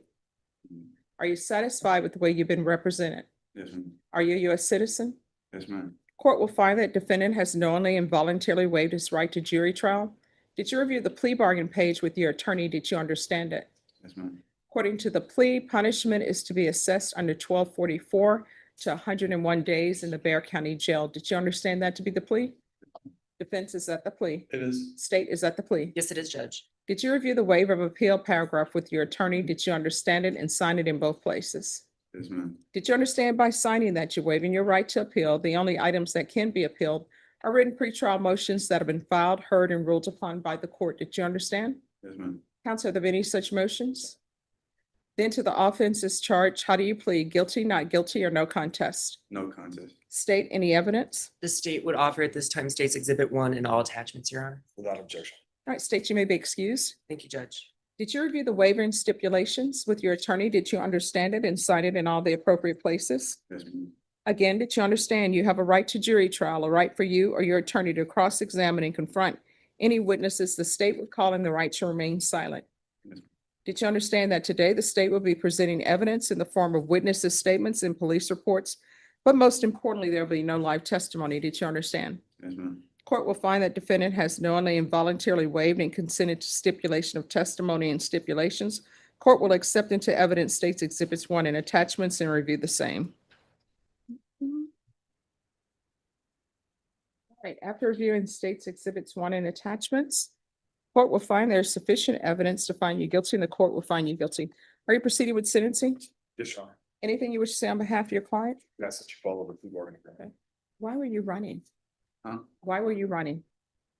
Just anxiety, bad anxiety, and just. He was on parole and there's a wall. Oh. So it wasn't anxiety, it's And like I'm anxiety. on parole. Yeah. So what are you on parole for? I'm on parole for assault and possession 1 and 4 grams. Okay, so how old are you? I'm 29. All right, you're gonna have to change your life. I can tell you from my own personal experience, once you pass 29, the years just fly by. I'm telling you, a year will pass in 3 months. You're like, where did that go? So you're gonna have to start making changes. Otherwise, you're gonna spend the rest of your life in prison. Is that what you want? Definitely not. So then you need to make changes. And probably if you would not have ran, you wouldn't have this case. And then parole wouldn't probably be looking at violating your parole. You understand? Yes, ma'am. All right, the court is going to find you guilty. The court will sentence you to 101 days in the Bexar County Jail under 1244. Give you credit for any time served. Did you review the document entitled Trial Court Certification of Defendant's Rights to Appeal with your attorney? Did you understand it and sign it? Yes, ma'am. Because this is a plea bargain agreement, because I followed your plea bargain agreement, and because you waive your right to appeal, you do not have the court's permission to appeal. Because this is a felony conviction, you're not allowed to own or possess any weapons or ammunition. If you have a question about that, you need to speak to an attorney. Do you understand? Yes, ma'am. Yes. One other thing, Judge, I just checked with the state and the intention was for JSAT. Okay. All right. To the clerks on Asante Lee, is that a judgment satisfied? All right. And the court will show that the judgment is satisfied. Thank you, Your Honor. Even though this is a 1244, it counts as a felony on your record. Do you understand? Yes, ma'am. All right. Good luck to you. Thank you. Thank you. Thank you. You're welcome. All right. Can I see the file on Howie, please? Hi, Mr. Howie. How you doing, ma'am? Hi, all right. I am so sorry. I'm going to apologize to you. Everything in the universe seems to somehow converge to not do great things. So your attorney, his wife's vehicle broke down. So, you know, being a good husband, you can't leave her on the side of the road. No. So he has to do that. And then he has everything else falls out of place once things don't go as planned as far as time. So Ms. Ferguson is going to call him to see the specific date we can have you brought back over. But I wanted them to bring you out because I don't want you to think that we've forgotten about you or anything. Thank you. I appreciate it very much, Your Honor. All right. So if they're just going to let you have a seat in the box and we're going to find out a date. Okay. Okay, thank you. All right. You're welcome. Mr. Murmia.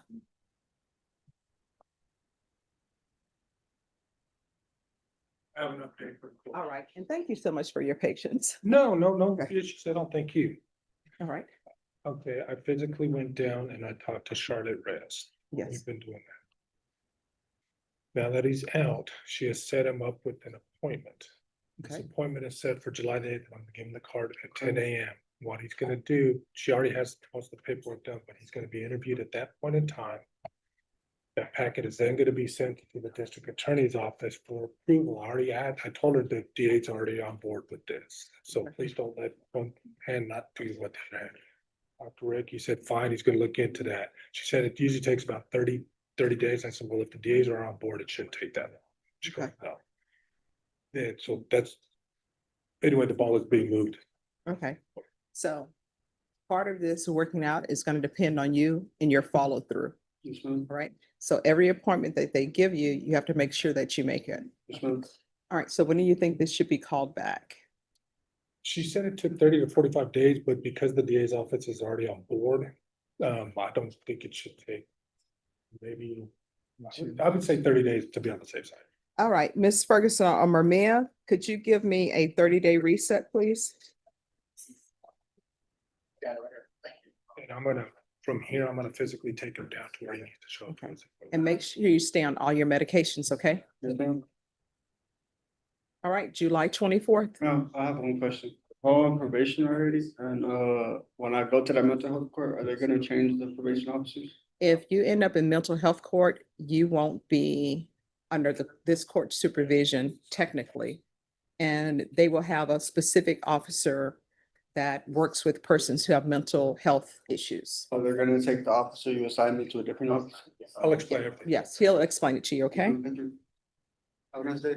All right, you too. All right, who is here on Angela Lee Redwine? All right, so she has a motion to revoke. Yes, Your Honor. Are you ready to proceed on the motion to revoke? No, Your Honor. What is happening? Your Honor, we asked for a reset, if possible, to the first week of August when I'm gonna be back from vacation. If not, I know you do Zoom and I could cover the hearing, come back, by Zoom during the month of July. All right, so, I need to, because there's 3 pending new, number ones, which I believe have a good chance of being dismissed, or not brought forward, which would leave just. 2 of those, though, are still with SAPD. They haven't even been forwarded to our office yet. okay. So there are 5 new number ones. Yes, as I understand it, 3 of those new number ones all involve the same complaint. And 2 of them have not yet been forwarded to my office. So first, I would like to ask my investigator to contact SAPD and find out from them whether they're going to forward those cases to our office to begin with or not. And if they are, I'd like them to expedite that so that we can begin the process of reviewing them for rejection or charging. All right. So, and when is your vacation, counsel? Through August 1st, Your Honor. All right, beginning when? Beginning July 2nd. All right, Norma, set this for a contested hearing when he's back in August. So he said he'll be back, I guess, ready to proceed. You say August 2nd is when you get back? August 1st, well, August 3rd is the month, 4th is the Monday, first Monday work week. Okay, is August 3rd Monday or Sunday? 3rd is a Sunday. All right, so Norma, set it for a contested hearing for the week of August 11th. All right, contested hearing, August 11th. Thank you. DeAnthony Gordley. Hello. How you doing? I'm doing okay. How are you doing today? All right, so where are we on discovery? Discovery is not the issue, Your Honor. At least I don't believe it is right now. I believe I've gotten the thing. The issue right now is talking to the complaining witness, and the state has told us they can't make us an offer because they still need to get. I'm sorry, I can't hear you. They can't make us an offer because they haven't spoken. No, that's not strictly speaking true. We can. It's simply inadvisable. All right, so you want to make an offer then? Please. Yes, so if you can make an offer to the defense. I would not do something inadvisable at this particular moment. All right, so then you can't make an offer today. Is that correct? Yes, John. You want an offer, he can't make an offer today. That's my understanding. All right, so what? There- I apologize for interrupting. There is also an assault at large awaiting review in the intake division. So what I propose is a 2-week reset to get the intake attorney to review that case, and either make a reject or a file decision, and for our office to contact the complainant on the harassment. All right, well, he's already stated he's gonna be on vacation. He's not gonna be back till August. That's correct. So that's where we are. Your Honor, my client asked me to address with the court. He had another case, assault of a security officer, which was dismissed. So the only thing that lives is the harassment of public servant. And I'm asking for a PR bond, he said in that case. All right, so you'll need to file a motion for that. If you want to write a motion down, you can write it down. The court will hear it if the state has no objection. Thank you. You're welcome. Thank you. When does your I just have vacation to- begin? Alexis Rodriguez. All right, court is calling 2025 CR 007780W. State versus Alexis Rodriguez. Can I have parties announced? Duffy Pitlock for the state of Texas, Your Honor. Charles Bunt from Ms. Rodriguez. And are you Ms. Rodriguez? Yes, sir. All right, Mr. Bonk, you were recently appointed on this case. By recent, I mean today. Yes, Are you waiving your notice, your 10 Yes. days? we are prepared. I've had a chance to review the state's file in its entirety. I'm comfortable that I'm familiar with the discovery and reviewed that with my client as well. So we're ready to proceed today. All right, Ms. Rodriguez, did you review the waiver of indictment reading of information and rights under Article 1.051 and 26.03 of the Code of Criminal Procedure with your attorney? Yes, Did you understand it? yes, ma'am. Did you sign it? Yes, Did you understand by signing that you're waiving your right to have a grand jury receive the evidence in this case and make a determination on whether or not to hold you over for trial? yes, ma'am. Did you understand that your attorney has certain rights or certain rights that are associated with your due process? Namely, once the information is presented to them, 2 days is allowed to pass, and then they have 10 days to prepare for trial. Did you understand? Yes, ma'am. By entering this plea, you're giving up those rights. Did you intend to give up those rights and enter into a plea in this case? Yes, ma'am. Court will find that defendant has knowingly and voluntarily waived indictment and waived reading of information and rights under Article 1.051 and 26.03 of the Code of Criminal Procedure. Defense, have you received all discovery? Did you review it with your client? Yes, Judge. Court will find that the state is in compliance with discovery. Ms. Rodriguez, did you review the application for deferred adjudication with your attorney? Did you understand it and sign it? Yes, ma'am. Did you review the information with your attorney?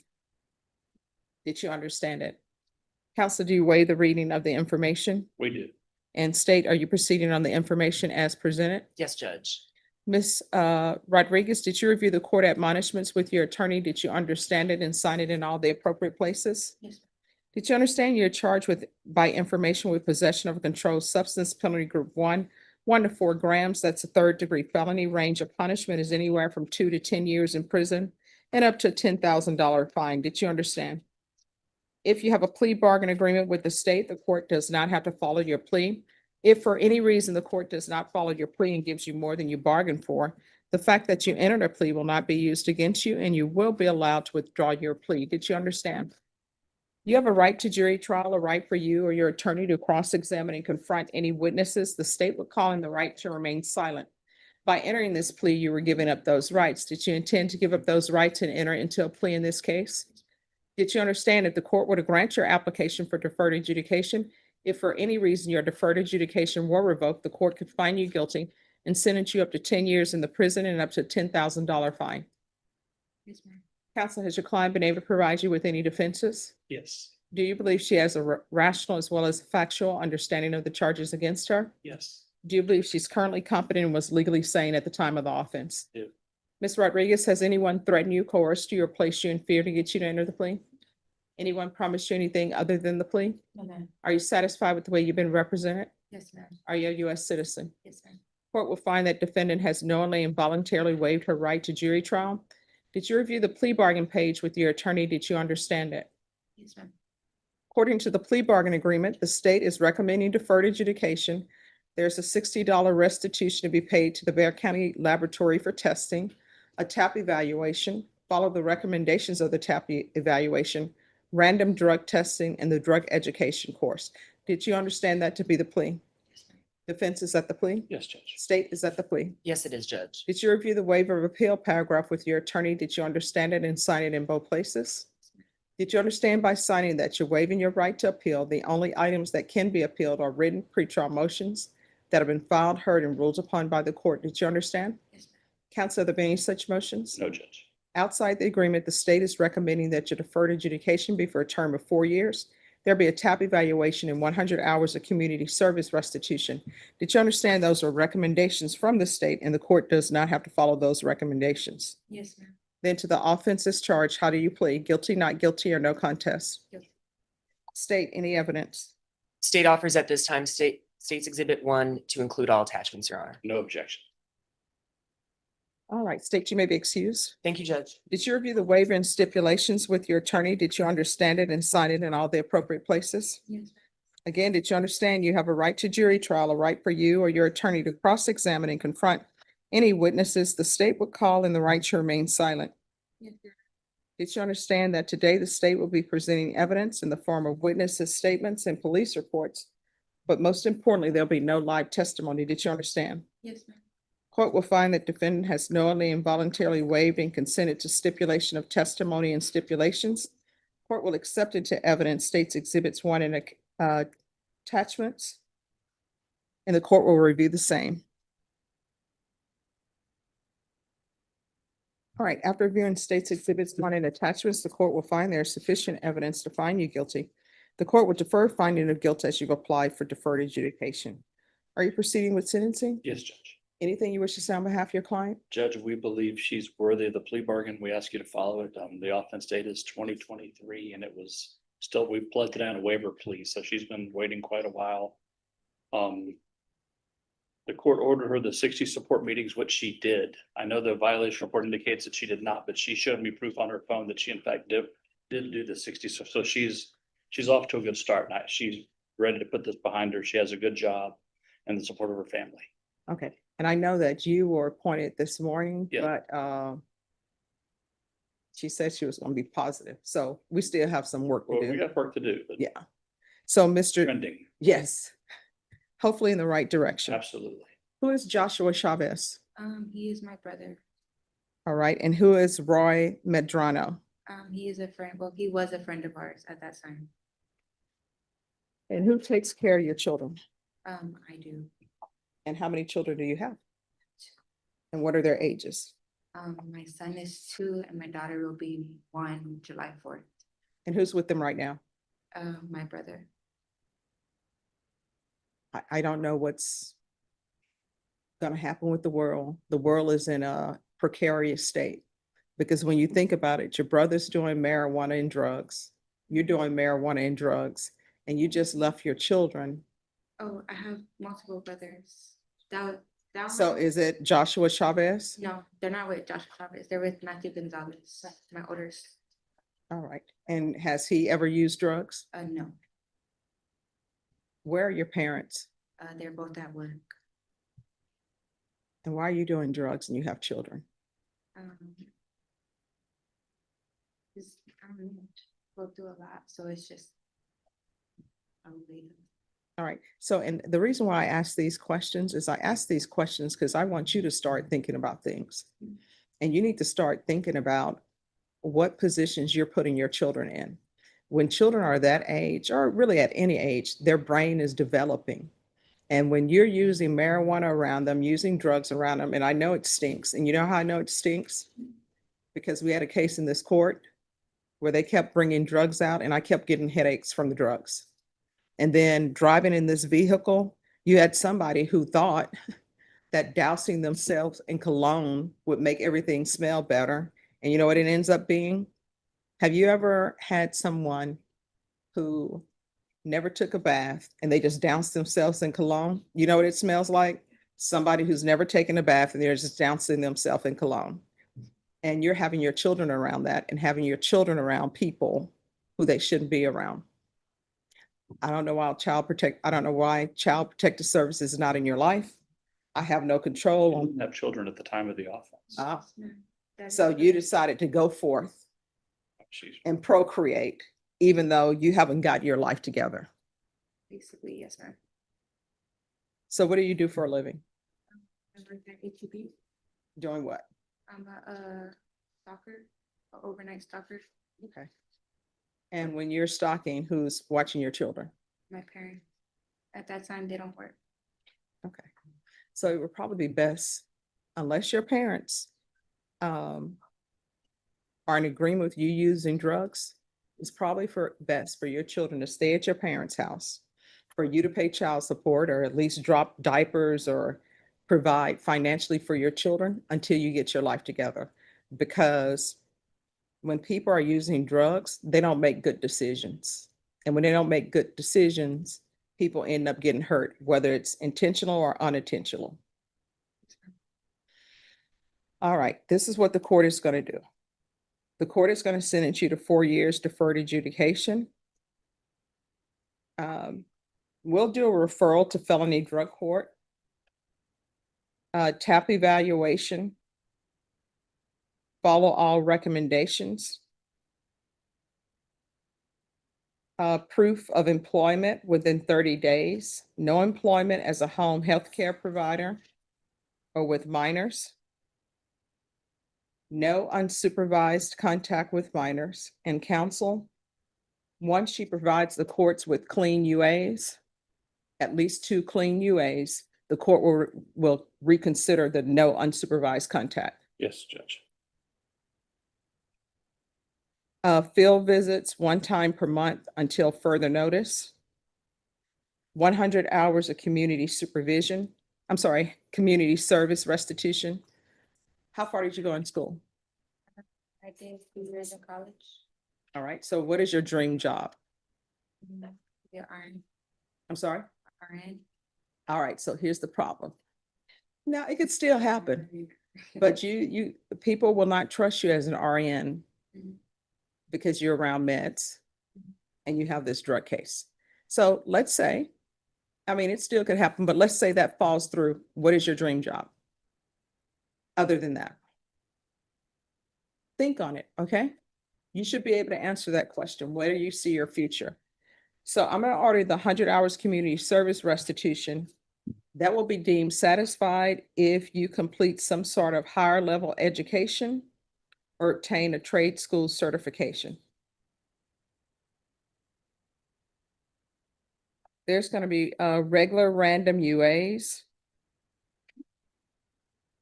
regular reporting by Zoom or in person, $60 restitution to Bexar County lab for testing. Is there anything else, probation? No. Is there anything else you need from the court to be successful? State, she does have a warrant. Defense, what do you want We're done? gonna ask you to recall the warrants. State will not object. All right, and I'll ask that the warrant be recalled. Thank you. Thank you, Judge. Did you review the document entitled Trial Court Certification of Defendants' Rights to Appeal with your attorney? Did you understand it? And I'm sorry, Bashan, add parenting classes as well. All right. Charles, I'm adding parenting classes because I think that's good for her. All right, because this is a plea bargain agreement, because I followed your plea bargain agreement, and because you waived your right to appeal, you do not have the court's permission to appeal. Do you understand? We can go off the record. Do not miss any of these appointments. You're going to have an appointment with probation. You're going to have an appointment with felony drug court, and you're going to have a TAP evaluation appointment. Those, they usually give you on separate dates. If there's some confusion, you need to pick up the phone, call probation and say, hey, I'm a little bit confused. Have I already done this, or is there another date for me? Because if you miss those dates, what's going to end up happening is I'm going to get a motion to revoke filed, and I'm going to sign it if it's in order, and then it's going to be addressed later. In this court, to be successful on probation, communication is key. If there's an issue, let your probation officer know. If you're clean and you feel like you're gonna use, call probation and say, I feel like I'm gonna use. Guess what? They're gonna try to get help for you. All right? And don't ever tell somebody, I'm sleepy, you've had drugs. You know what I mean? That's not good. I had drugs. You know, that's I why just you got were sleeping. outside. You were It's tired cold from the in here. drugs. It's cold in here. Nobody goes to sleep when it's cold. Yeah. She worked overnight, Judge. Nobody goes to sleep when it's cold. She worked Charles. overnight. I'm just saying she worked overnight. That's why she was tired. Mhm. All right, good luck to you. Thank you, Ms. Thank you, Bond. Judge. Raphael Bernal. Hello, Mr. Bernal. No. How are you doing? All right, so what's going on with this case? Morning, good afternoon, Judge. So we are still negotiating some terms of a potential plea agreement. They've presented 3 offers, one that would include potential state jail. Oh, no, no, no. Oh, okay. I'm not supposed to So- know what the, We are in the middle of finalizing an agreement. I'm 99% confirmed that my client knows what's going on. There's a couple of things that have been said that I'm not too sure if he understands. I want him to be clear that we're not violating rights, that this. I'm sorry, just give me one moment, please. All right, so, Okay, yes. sorry. Judge. So, I totally forgot what I was into. Oh, Sorry. you were saying that you're pretty sure that's where you Oh. left off. So I'm pretty sure that we have some clarity in the procedural requirements. The state and the defense and state requirements, and that we're meeting those requirements with my client. I had to update him on some of the laws, some of the statutes, on the language of what we're doing today and what trial would mean if we go to trial. Okay. So that's where we are. I just want to make sure I don't want to rush it. Yeah. Otherwise, we would have done it today. But I don't want him to leave thinking that I didn't do what I was supposed to do. The state didn't do what they were supposed to do. And I told him, no matter what, there's a safeguard called the judge. And ultimately, the judge has discretion to make that decision if we're outside the parameters of whatever he thinks it is. Mhm. I am here to advocate for him. He knows this. I want him to know that that is what I'm doing. So for that reason, Judge. All right, when do you want to recall the court? Early, I don't want to rush it, but as early as the court is available for us to do the completion of an agreement, I believe. I need to make sure that's what we're doing. You mentioned trial twice. But I'm not sure he understands why we would be going to trial. It's not a procedural thing, meaning for date back time, it's not for that. It is not for that, and that's where we are. So long as he understands that would not be involved in the trial, it is about this case and only this case, not back time from another case. That's So where we let me are. explain something to you. With time that you're giving credit for, because that appears that this may be an issue. If this case is pending, let's say this case is already pending, and you have other cases that you're in custody for. If this case were pending while you were in custody for those other cases, then you'll get credit for the time that you were in custody related to this case. Sometimes you have persons who are on a PR bond, or they have a bond on one case, but they never bonded out. I will oftentimes give credit for that because you never really bonded out. You're still in custody. I hope that clears things up for you. Question. Yes. Does it involve anything about this? Are there facts that are going to be disclosed that are confidential? No. September of last year. 24. I was in here for the same thing. Actually was dismissed. That time, I had over 500 days. All right, so here's the thing. The case you had back in September and you had 500 days, that's what you're saying? If this case wasn't in existence, if this case hadn't been alleged to have committed at that time, you're not going to get those 500 days credit for that. You don't get to, yeah, you don't get to have 500 days credit in the bank and you just pull it out whenever you want to use it, okay? That clears it up. All right. Now I can confirm he didn't trust me. I mean, not that he didn't trust me, he didn't believe me when I said it. You know what? I always say sometimes you have to hear it from a complete stranger. I believe So- that, Judge. All right, so when would you all like to bring this back? Here, Um, today. You ready to do it today? Are you sure? Yes. Okay, Today? all right. Okay, let me go talk to the state judge. Can we get a minute? Sure. Thank you. All right, are y'all ready on Diaz? Yes. Are you ready to proceed on the motion to revoke? Yes, Your Honor. Does he have any other pending cases? There is a misdemeanor, Your Honor. Okay. All right. The court is calling 2024 CR 2831 State versus Brandon Edward Diaz. Can I have parties announced? Rick Pena for the state of Texas. Martin Guerra, attorney for Brandon Edward Diaz. And are you Mr. Diaz? Yes, Your Honor. Did you review the motion to enter adjudication of guilt and revoke community supervision with your attorney? Did you understand it? Yes, Your Honor. Are you the same Brandon Edward Diaz who was placed on deferred adjudication in 2024 CR 2831 for the offense of endangering a child criminal negligence on August 14, 2024 for a period of 3 years? Yes, Your Honor. All right, state. Yes, Your Honor. Violation of condition number 1. On or about the 4th day of May, 2025 in Bexar County, Texas, the defendant, Brandon Edward Diaz, committed the offense of reckless driving in violation of condition number 1. How do you plead to that? True or not true? True. All right, did you understand by pleading true to violation of condition number 1, the court could find it true, grant the motion, find you guilty, and sentence you up to 2 years in the state jail facility and up to a $10,000 fine? Yes, Your Honor. Knowing that, do you still wish to plead true to violation of condition number 1? Yes, Your Honor. Court will find violation of condition number 1 true. Is there a proposed agreement? There is, Your Honor. That is to deny the motion, alter and amend his conditions on this probation to add defensive driving program and MRT. All right, he's already been given defensive driving. Your Honor, he actually did an aggressive driving course. He did that prior to even being placed on probation. Okay. Well, obviously it's not working.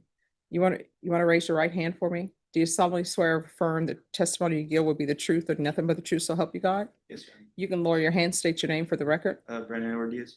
All right, so first things first, let's just get it out of the way. Do you want to go to the state jail facility for 2 years? No, no. Then why do you keep doing silly things? There's no excuse. I made a poor choice and I promise I'll never make a poor choice. Why are you making a poor choice?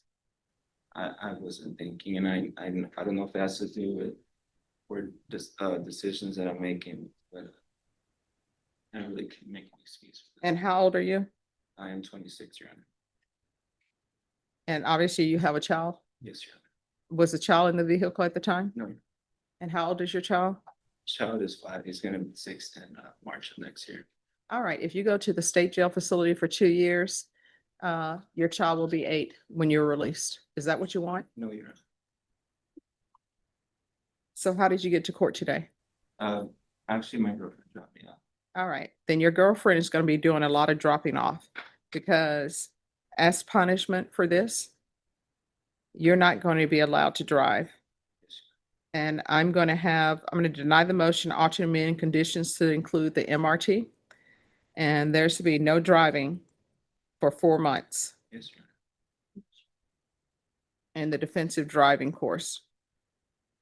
Is there anything else? That was it, Your Honor.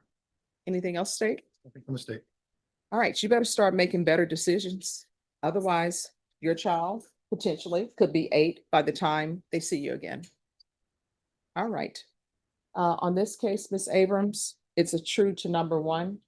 Deny alternate amend conditions to include MRT, no driving for 4 months, and the defensive driving course. All right, thank you. Thank you. Thank you. Who is here on Adrian Morales? Court is calling 2025 CR 002830, State versus Adrian Morales. Can I have parties announced? Andrew Harris Edelman for the state. Surgery bar from Mr. Morales, Your Honor. Are you Mr. Morales? Yes, ma'am. Counsel, have you received all discovery? Did you review it with your client? Yes, I have, Your Honor. Court will find that the state is in compliance with discovery.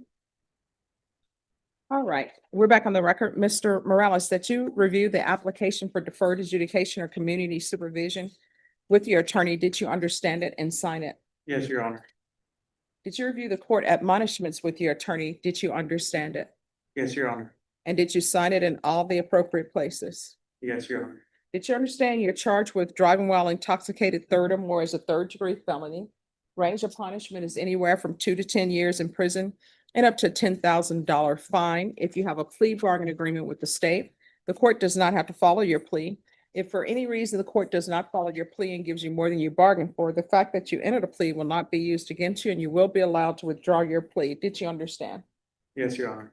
You have a right to jury trial, a right for you or your attorney to cross-examine and confront any witnesses. The state will call in the right to remain silent. By entering this plea, you're giving up those rights. Did you intend to give up those rights and enter into a plea in this case? Yes, Your Honor. Counsel, did you review the true bill of indictment with your client? I did, Your Honor. Did you review this with your attorney? Did you understand it? Yes, Your Honor. Counsel, do you waive the reading of the indictment? We do, Judge. State your proceeding on the indictment as presented? Yes, Judge.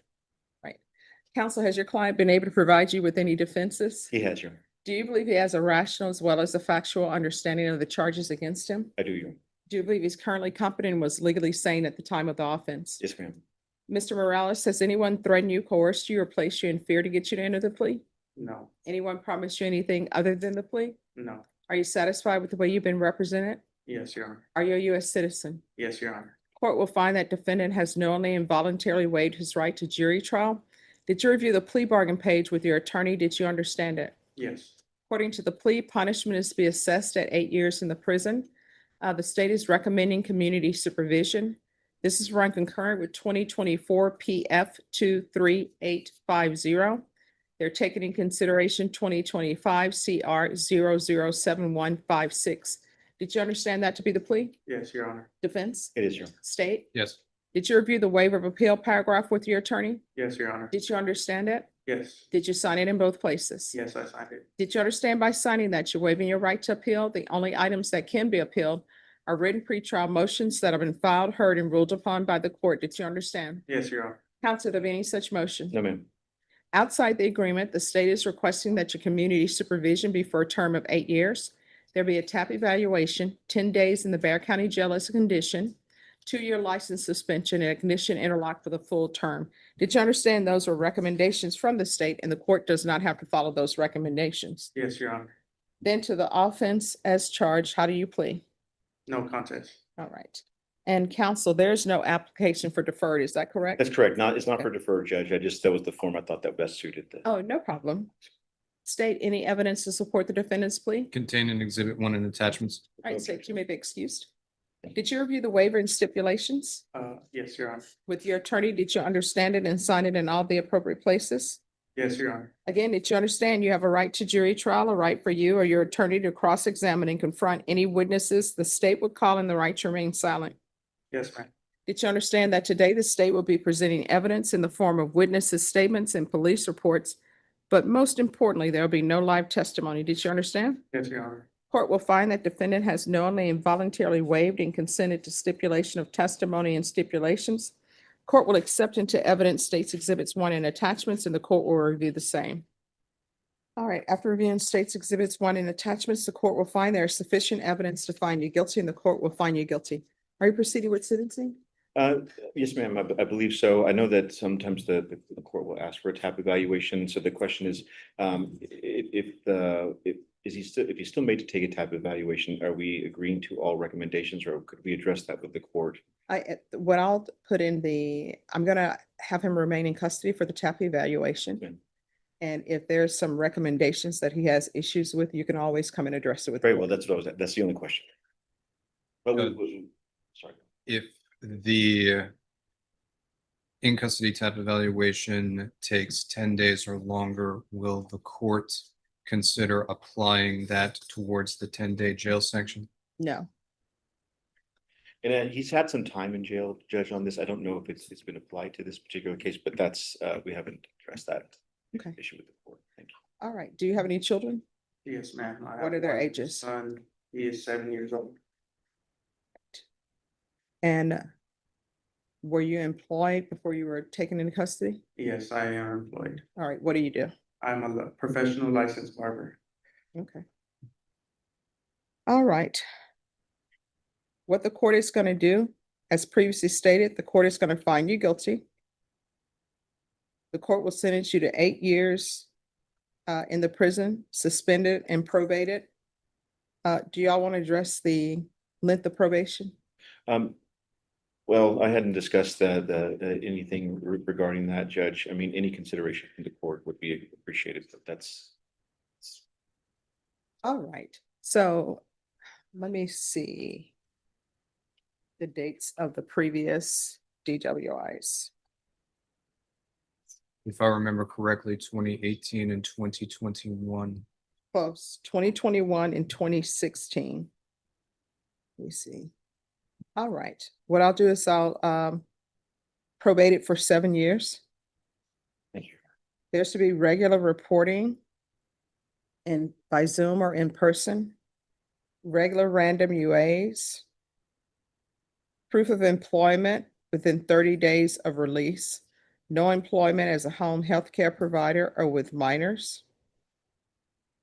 The following will be done in custody: a TAP evaluation.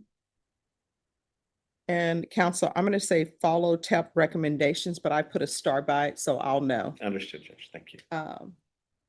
Follow TAP recs. We can do a referral to felony drug court. Very well. There's to be a 2-year license suspension. All right, the ignition interlock for the full term for 7 years. Does anybody want to address that? Your Honor, that is something that, just as a general thing, I sometimes will approach if he's demonstrated or anyone's demonstrated that they've done quite well on that with no violations. After, usually it's like a 2-year or 3-year period just to see if it's something the court would consider. However, I don't want to go astray of any agreements I have with the state. So as I've said before, any consideration would be appreciated. All right, I'm going to order ignition interlock so for no less than half the term. So it could end up being the full term. You understand? Yes. Field visits 1 time per month for 6 months. 200 hours of community service restitution. I'm going to order parenting classes. Once that's completed, the community service hours will be deemed satisfied. VIP Live, DWI education course. Take in consideration 2025 CR 007156. This run concurrent with 2024 PF 23850. And there should be 10 days in the Bexar County Jail as a condition of probation. Probation, is there anything else? No, Judge. Is there anything else you need from the court in order to be successful? No.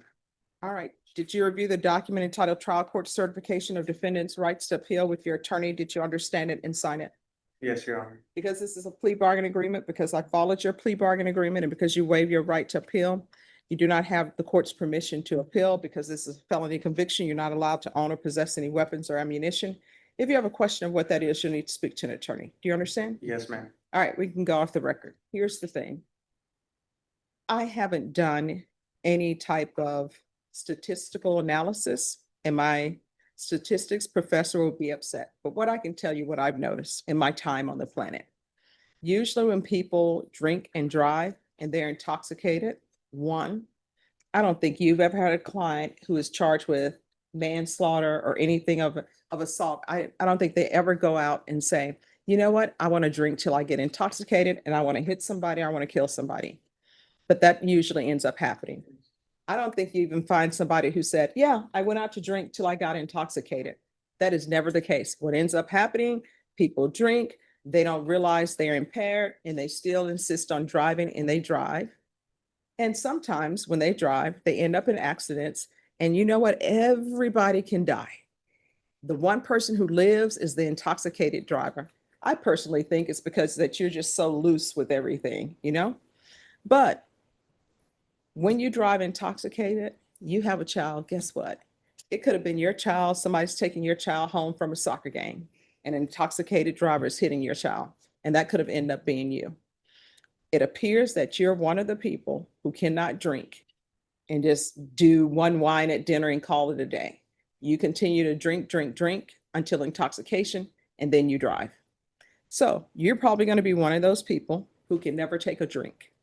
And what I can tell you is for DWIs and for any case that you're on probation for, you're not allowed to drink alcohol. Those are the rules. That's what the legislature decided. So it's not just if you're on DWI, whatever you're on probation for, you're not allowed to drink alcohol. So if you drink alcohol, what's going to end up happening is I'm going to get a motion and it's going to be a revocation motion. And you're looking at potentially 8 years in the prison. And in 8 years' time, your son will be hitting their teenage years. And that's when they really need dad. You understand? Yes, ma'am. In this court, to be successful on probation, communication is key. If there's an issue, let your probation officer know about it. If you feel like you're going to drink, pick up the phone, call your probation officer and say, I feel like I'm going to drink.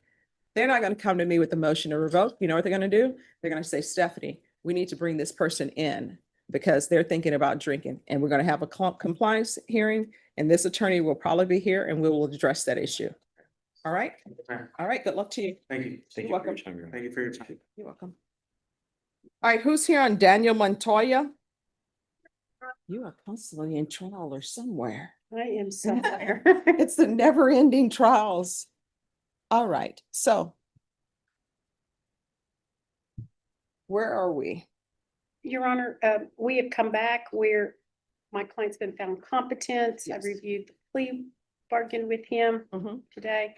I reviewed, that he's going to be asking the court to follow the plea bargain and assess the 2 years. So have you all done paperwork? Yes. Oh, okay. The problem is I don't have a file stamp. That's why. I'm sorry, could I have a file stamp? Oh, no problem. I didn't know this was for a plea. And Your Honor, if I can clarify, it is just for the sentencing. The Yes. plea's already gone through. Yes. Ah, that is so true. Yes. He's previously been, and then there was an issue, maybe. Right. Okay.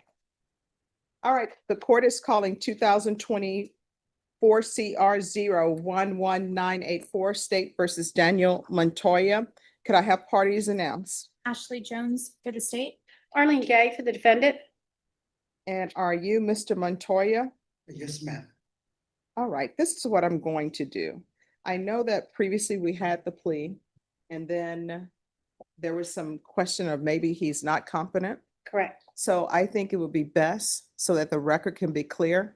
We will just do the entire plea over again as far as me going over his rights with him, because now it's 100% certain that he is competent.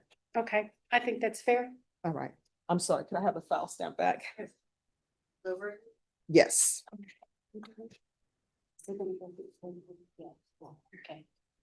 And it's just so that we can make sure that the record is clear, okay? And what I can tell you, whatever plea bargain agreement that you all had previously worked out, I know that I was intending to follow it until we stopped in the middle of the plea, okay? All right, court is calling 2024 CR 011984 State versus Daniel Montoya. Could I have parties announced? Ashley Jones for the state. Arlene Gay for the defendant. And are you Mr. Montoya? Yes, ma'am. Counsel, have you received all discovery? Did you review it with your client? Yes. Court will find that the state is in compliance with discovery. Mr. Montoya, did you review the true bill of indictment with your attorney? Did you understand it? Yes, ma'am. All right. Counsel, do you waive the reading of the indictment? Yes, we do. All right, and I do have an application for deferred adjudication, but he is not applying, is that correct? That is correct. We are asking the court to sentence him to the 2 years, and I've discussed this with him multiple times, discussed it with him today, and that is what he wants to do. All right. Is that true? Yes, ma'am. All right, did you review the court admonishments with your attorney? Did you understand it and sign it in all the appropriate places? Yes, ma'am. All right, you're charged with aggravated assault with a deadly weapon. The range of punishment is anywhere from 2 to 20 years in prison and up to a $10,000 fine. If you have a plea with the state, the court does not have to follow your plea. If for any reason the court does not follow your plea and gives you more than you bargained for, the fact that you entered a plea will not be used against you and you will be allowed to withdraw your plea. Did you understand? The plea will be to All right, let me go over it again. So right now, what I'm going to do is I'm going to tell you what your rights are, and I want to make sure that you know what your rights are. So do you understand that you have a right? Let me go back a little bit. Here you go, counsel. Do you understand that you're charged with aggravated assault with a deadly weapon? Yes, ma'am. All right, the range of punishment for that is anywhere from 2 to 20 years in prison. Do you understand? Yes, ma'am. And it's up to a $10,000 fine. Yes, ma'am. My understanding is that you've reached an agreement with the state for 2 years in the prison. Is that correct? Yes, ma'am. I don't have to follow that agreement. Do you understand that? No. Here's the thing. No. I want you to listen, okay? Breathe. All right. I don't have to follow that agreement. So let's say I don't follow that agreement and I say I want to give you 3 years, right? Not saying that's going to happen, but let's use that as an example. If I were to do that, you can withdraw your agreement and say, well, we don't have an agreement because I agreed for 2. You understand? Oh, yes, ma'am. All right, so that's what I mean. So I don't have to follow your agreement. If I don't follow your agreement and I try to give you more than 2 years, I'm gonna say no. you're gonna say no, right? Yes. All right, so you understand that. Yes, ma'am. All right, you have a right to a jury trial. So 12 people would sit on the jury. The state would have to present their evidence. They would call witnesses and your attorney would get a chance to question them. All right.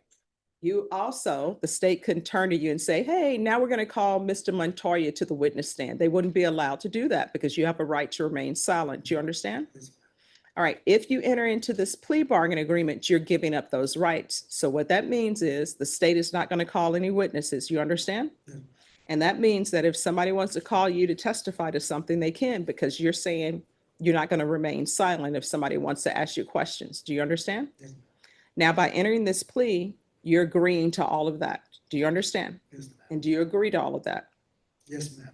Counsel, has your client been able to provide you with any defenses? Yes, he has. Do you believe he has a rational as well as a factual understanding of the charges against him? Yes, he does. Do you believe he's currently competent and was legally sane at the time of the offense? Yes, I do. And did you have him evaluated for competency? Yes, I did. And the results? He was found competent. All right, Mr. Montoya, has anyone threatened you, coerced you, or placed you in fear to get you to enter this plea? No, ma'am. Anyone promise you anything other than this plea bargain agreement? No, ma'am. Are you satisfied with the way you've been represented? Yes, ma'am. Are you a U.S. citizen? Yes, ma'am. Court will find that defendant has knowingly and voluntarily waived his right to jury trial. Did you review the plea bargain page with your attorney? Yes, ma'am. Did you understand it? Yes, ma'am. According to the plea, punishment is to be assessed at 2 years in the prison. There's a $500 fine. There's an affirmative finding of deadly weapon, and there's an affirmative finding of family violence, and there's no application for deferred adjudication. Did you understand that? Yes, ma'am. Did you understand with an affirmative finding of family violence, you're not allowed to own or possess any weapons or ammunition? Yes, ma'am. And did you understand you're not allowed to be designated as primary custodial parent? Did you understand that to be your plea? Yes, ma'am. Defense? Yes. State? Yes, Your Honor. Did you review the waiver of appeal paragraph with your attorney? This paragraph. Yes, ma'am. Did you understand it and sign it in both places? Yes. All right, so by signing that, what's happening is you're giving up your right to appeal. Your Okay. right to say, you know what? I don't like that deal. Now that I've had a chance to think about it, I changed my mind. You're giving up that right. You understand? Oh, yes, ma'am. Now, there are certain things that you can still say you want to appeal on. For example, if your attorney has filed some sort of pretrial motions, I've heard it, I've ruled on it, you can still appeal as to that. Do you understand? Yes, ma'am. Counsel, have there been any such motions? No, there has not. All right, then to the offense as charged, how do you plead? Guilty, not guilty, or no contest? Guilty. State any evidence. State would offer State's Exhibit 1 and all attachments. No objection. And state, have you spoken to the complainant? Yes, Your Honor. All right, state, you may be excused. Thank you, Judge. Did you review the waiver? This packet with your attorney? It has the police reports and everything in it. Yes, ma'am. She did. All right, did you understand it and sign it? I think I did. All right, so let me show you. Is that your signature? Yes, ma'am. Okay, Your Honor, if the state may just make a comment sure. on the previous plea that we did, the state waived count 2. I forgot to go through that again. All right, okay, thank you. Yes, Judge. Any objections to No. count 2? No objection.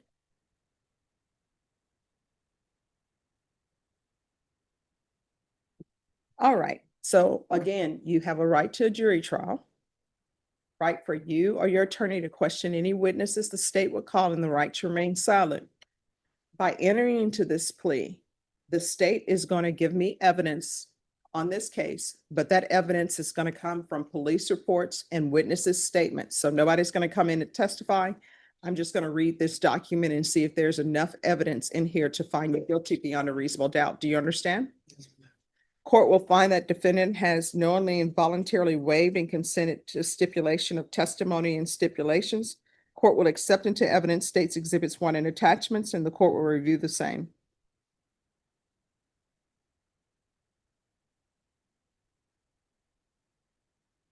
All right, after reviewing states exhibits 1 and attachments, the court will find there's sufficient evidence to find you guilty, and the court will find you guilty. Are you proceeding with sentencing? Yes, Your Honor. Anything you wish to say on behalf of your client? We're just asking the court to follow the plea bargain and also that time and money run concurrent.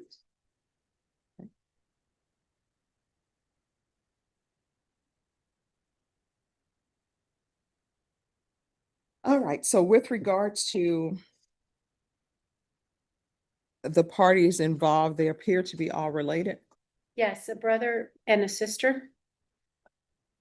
So there may be a need for no contact. What's going on with that? Um, that was the problem with this case initially on bond, is that he lived with his grandmother a bit. His Mhm. brother and sister lived, I think they were allowing 1,000 feet, Mhm. and they lived within that 1,000 feet. But I believe from just discussions that everybody's kind of made up, Your Honor. He will go back and live with his grandmother. My client is mentally ill. And so that's who kind of takes care of him, and they take care of each other. All right. But, and the sister who was involved in the brother, they've spoken to the district attorney's office. So All right. And state with regards to the no contact, are you requesting no contacts or no? The state is requesting a no contact, Your Honor. Understanding defense counsel's position, but this was a case where a deadly weapon was involved. So I will proffer to the court that at least, you'll give me one moment, the complainant with the first name of John has informed us that he wants a no harmful or injurious contact order. And just a moment.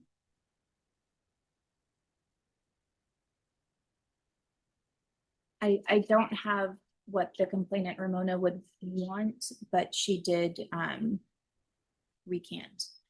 she's been very vocal, to say the least, in favor of trying to assist her brother as opposed to assisting the state.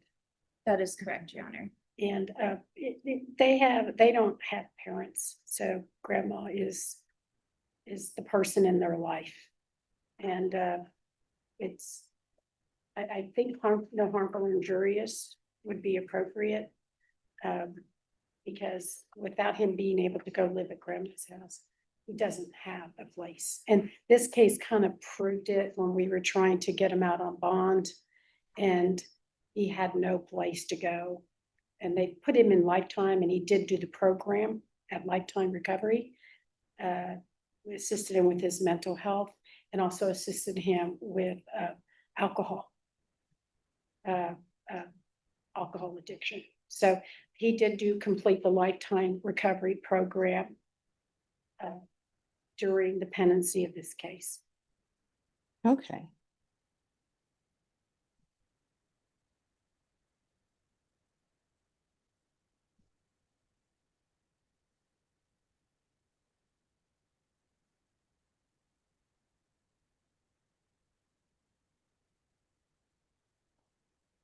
All right, this is what the court is going to do.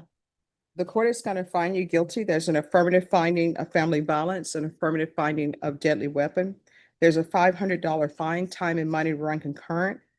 There's to be no harmful or injurious contact with Ramona Montoya and John Montoya, and the court will recommend the therapeutic community. Did you review the document entitled Trial Court Certification of Defendant's Rights to Appeal with your attorney? Did you understand it and sign it? Because this is a plea bargain agreement, because I followed your plea bargain agreement, and because you waive your right to appeal, you do not have the court's permission to appeal. Because this is a felony conviction, you're not allowed to own or possess any weapons or ammunition. If you have a question over what a weapon or ammunition is, you'll need to speak to an attorney. Do you understand? Yes. All right, when you were, yes. Oh, thank you so much. 2 years prison. You would go off and they would say, there's no term. So you're sentenced to 2 years in prison. All right, so we can go off the record. Mr. Montoya, when you're released, it's probably best for you to go to the Center for Healthcare Services, make sure you have your medications, whatever you need. And if there's an issue, if you don't have a place to stay, when you're released, if I am still here, I will make sure that I find a place for you. Do you understand? Yes, ma'am. I stay at Heaven for Hope. Okay. All right, good luck to you, okay? Thank you, ma'am. You're welcome. Let me give you this is your. All right, Andre Middlebrook. All right, how are you doing? Yeah, I'm good. All right, have you had contact with your attorney No, I've been here almost 3 months. and no contact? No contact at all. All right, just have a seat. We're gonna see what we can do for you, okay? Thank you, Your Honor. Michael Morales. Court is calling 2025 CR 004223B, State versus Michael Morales. Can I have parties announced? Duffy Pitlock with the state of Texas, Your Honor. Martin Guerra, attorney for Michael Morales. And are you Mr. Morales? Yeah. Did you review the discovery? I'm sorry, counsel. Have you received all discovery and did you review it with your client? Yes, Your Honor. Court will find that the state is in compliance with discovery. Mr. Morales, that you review the application for deferred adjudication with, you're done with him? Yes. Okay. Did you review the document entitled deferred adjudication with your attorney? Did you understand it and sign it? Yes, ma'am. Did you review the true bill of indictment with your attorney? Did you understand it? Yes, ma'am. Counsel, do you waive the reading of the indictment? Yes, Your Honor. State, are you proceeding on the indictment as presented? Yes, Judge.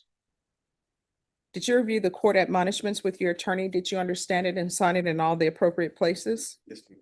You're charged with aggravated robbery. That's a first-degree felony. Range of punishment is anywhere from 5 to 99 years or life in prison and up to a $10,000 fine.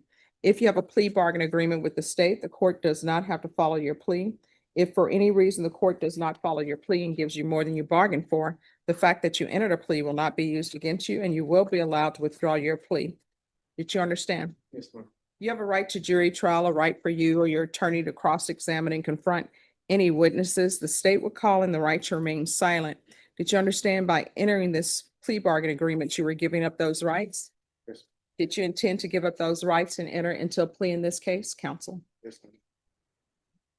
Did you understand that the court would grant your application for deferred adjudication? If for any reason your deferred adjudication were revoked, the court could find you guilty and sentence you up to life in prison and up to a $10,000 fine. Yes, ma'am. Counsel, has your client been able to provide you with any defenses? Yes, Your Honor. Do you believe he has a rational as well as a factual understanding of the charges against him? I do, Your Honor. Do you believe he's currently competent and was legally sane at the time of the offense? Yes, Your Honor. Mr. Morales, has anyone threatened you, coerced you, or placed you in fear to get you to enter this plea? Anyone promised you anything other than the plea? No, ma'am. Are you satisfied with the way you've been represented? Yes, ma'am. Are you a U.S. citizen? Yes, ma'am. Court will find that defendant has knowingly and voluntarily waived his right to jury trial. Did you review the plea bargain page with your attorney? Did you understand it? According to the plea, there's a $2,000 fine. State recommends deferred adjudication. There's an affirmative finding of deadly weapon. There's restitution, if any, to be payable to Diego Garcia. TAP evaluation, follow recommendations. 200 hours community service restitution. No firearms. And you'd agree that you acted as a party. Did you understand that to be the plea? Yes, ma'am. Defense? Yes, Your Honor. State? Yes, and Judge, the state would only add that there's an additional page after the stipulations, which would have that agreed to party language. Yes. Thank you, Judge. Thank you. Did you review the waiver of appeal paragraph with your attorney? Did you understand it? Yes, ma'am. Did you sign it in both places? Yes, ma'am. Did you understand by signing that you're waiving your right to appeal? The only items that can be appealed are written pretrial motions that have been filed, heard, and ruled upon by the court. Did you understand? Counsel, are there any such motions? No, Your Honor. Outside the agreement, the state is requesting that your community supervision be for a term of 8 years. There'll be 200 hours of community service restitution and no contact with the complainant. Did you understand those are recommendations from the state and the court does not have to follow those recommendations? Then to the offenses charged, how do you plead? Guilty, not guilty, or no contest? No contest. State, any evidence? State offers State's Exhibit 1 and all attachments, Your Honor. No objections. All right, and state, have you spoken with the complainant? The state has, yes, with the complainant, yes. All right, thank you. All right, state, you may be excused. Thank you, Judge. Did you review the waiver and stipulations with your attorney? Did you understand it and sign it in all the appropriate places? Yes, ma'am. Again, did you understand you have a right to jury trial, a right for you or your attorney to cross-examine and confront any witnesses the state will call in the right to remain silent? Yes, ma'am. Did you understand that today the state will be presenting evidence in the form of witnesses' statements and police reports, but most importantly, there'll be no live testimony? Did you understand? Yes, ma'am. Court will find that defendant has knowingly and voluntarily waived and consented to stipulation of testimony and stipulations. Court will accept into evidence State's Exhibits 1 and attachments and review the same. All right, after reviewing State's Exhibits 1 and attachments, the court will find there is sufficient evidence to find you guilty. The court will defer finding of guilt as you've applied for deferred adjudication. Okay, so why should I follow this plea? Your Honor, aside from the fact he's accepting responsibility, and you see, he is pleading as a party. This was a situation where he was not the primary actor. He didn't have a gun.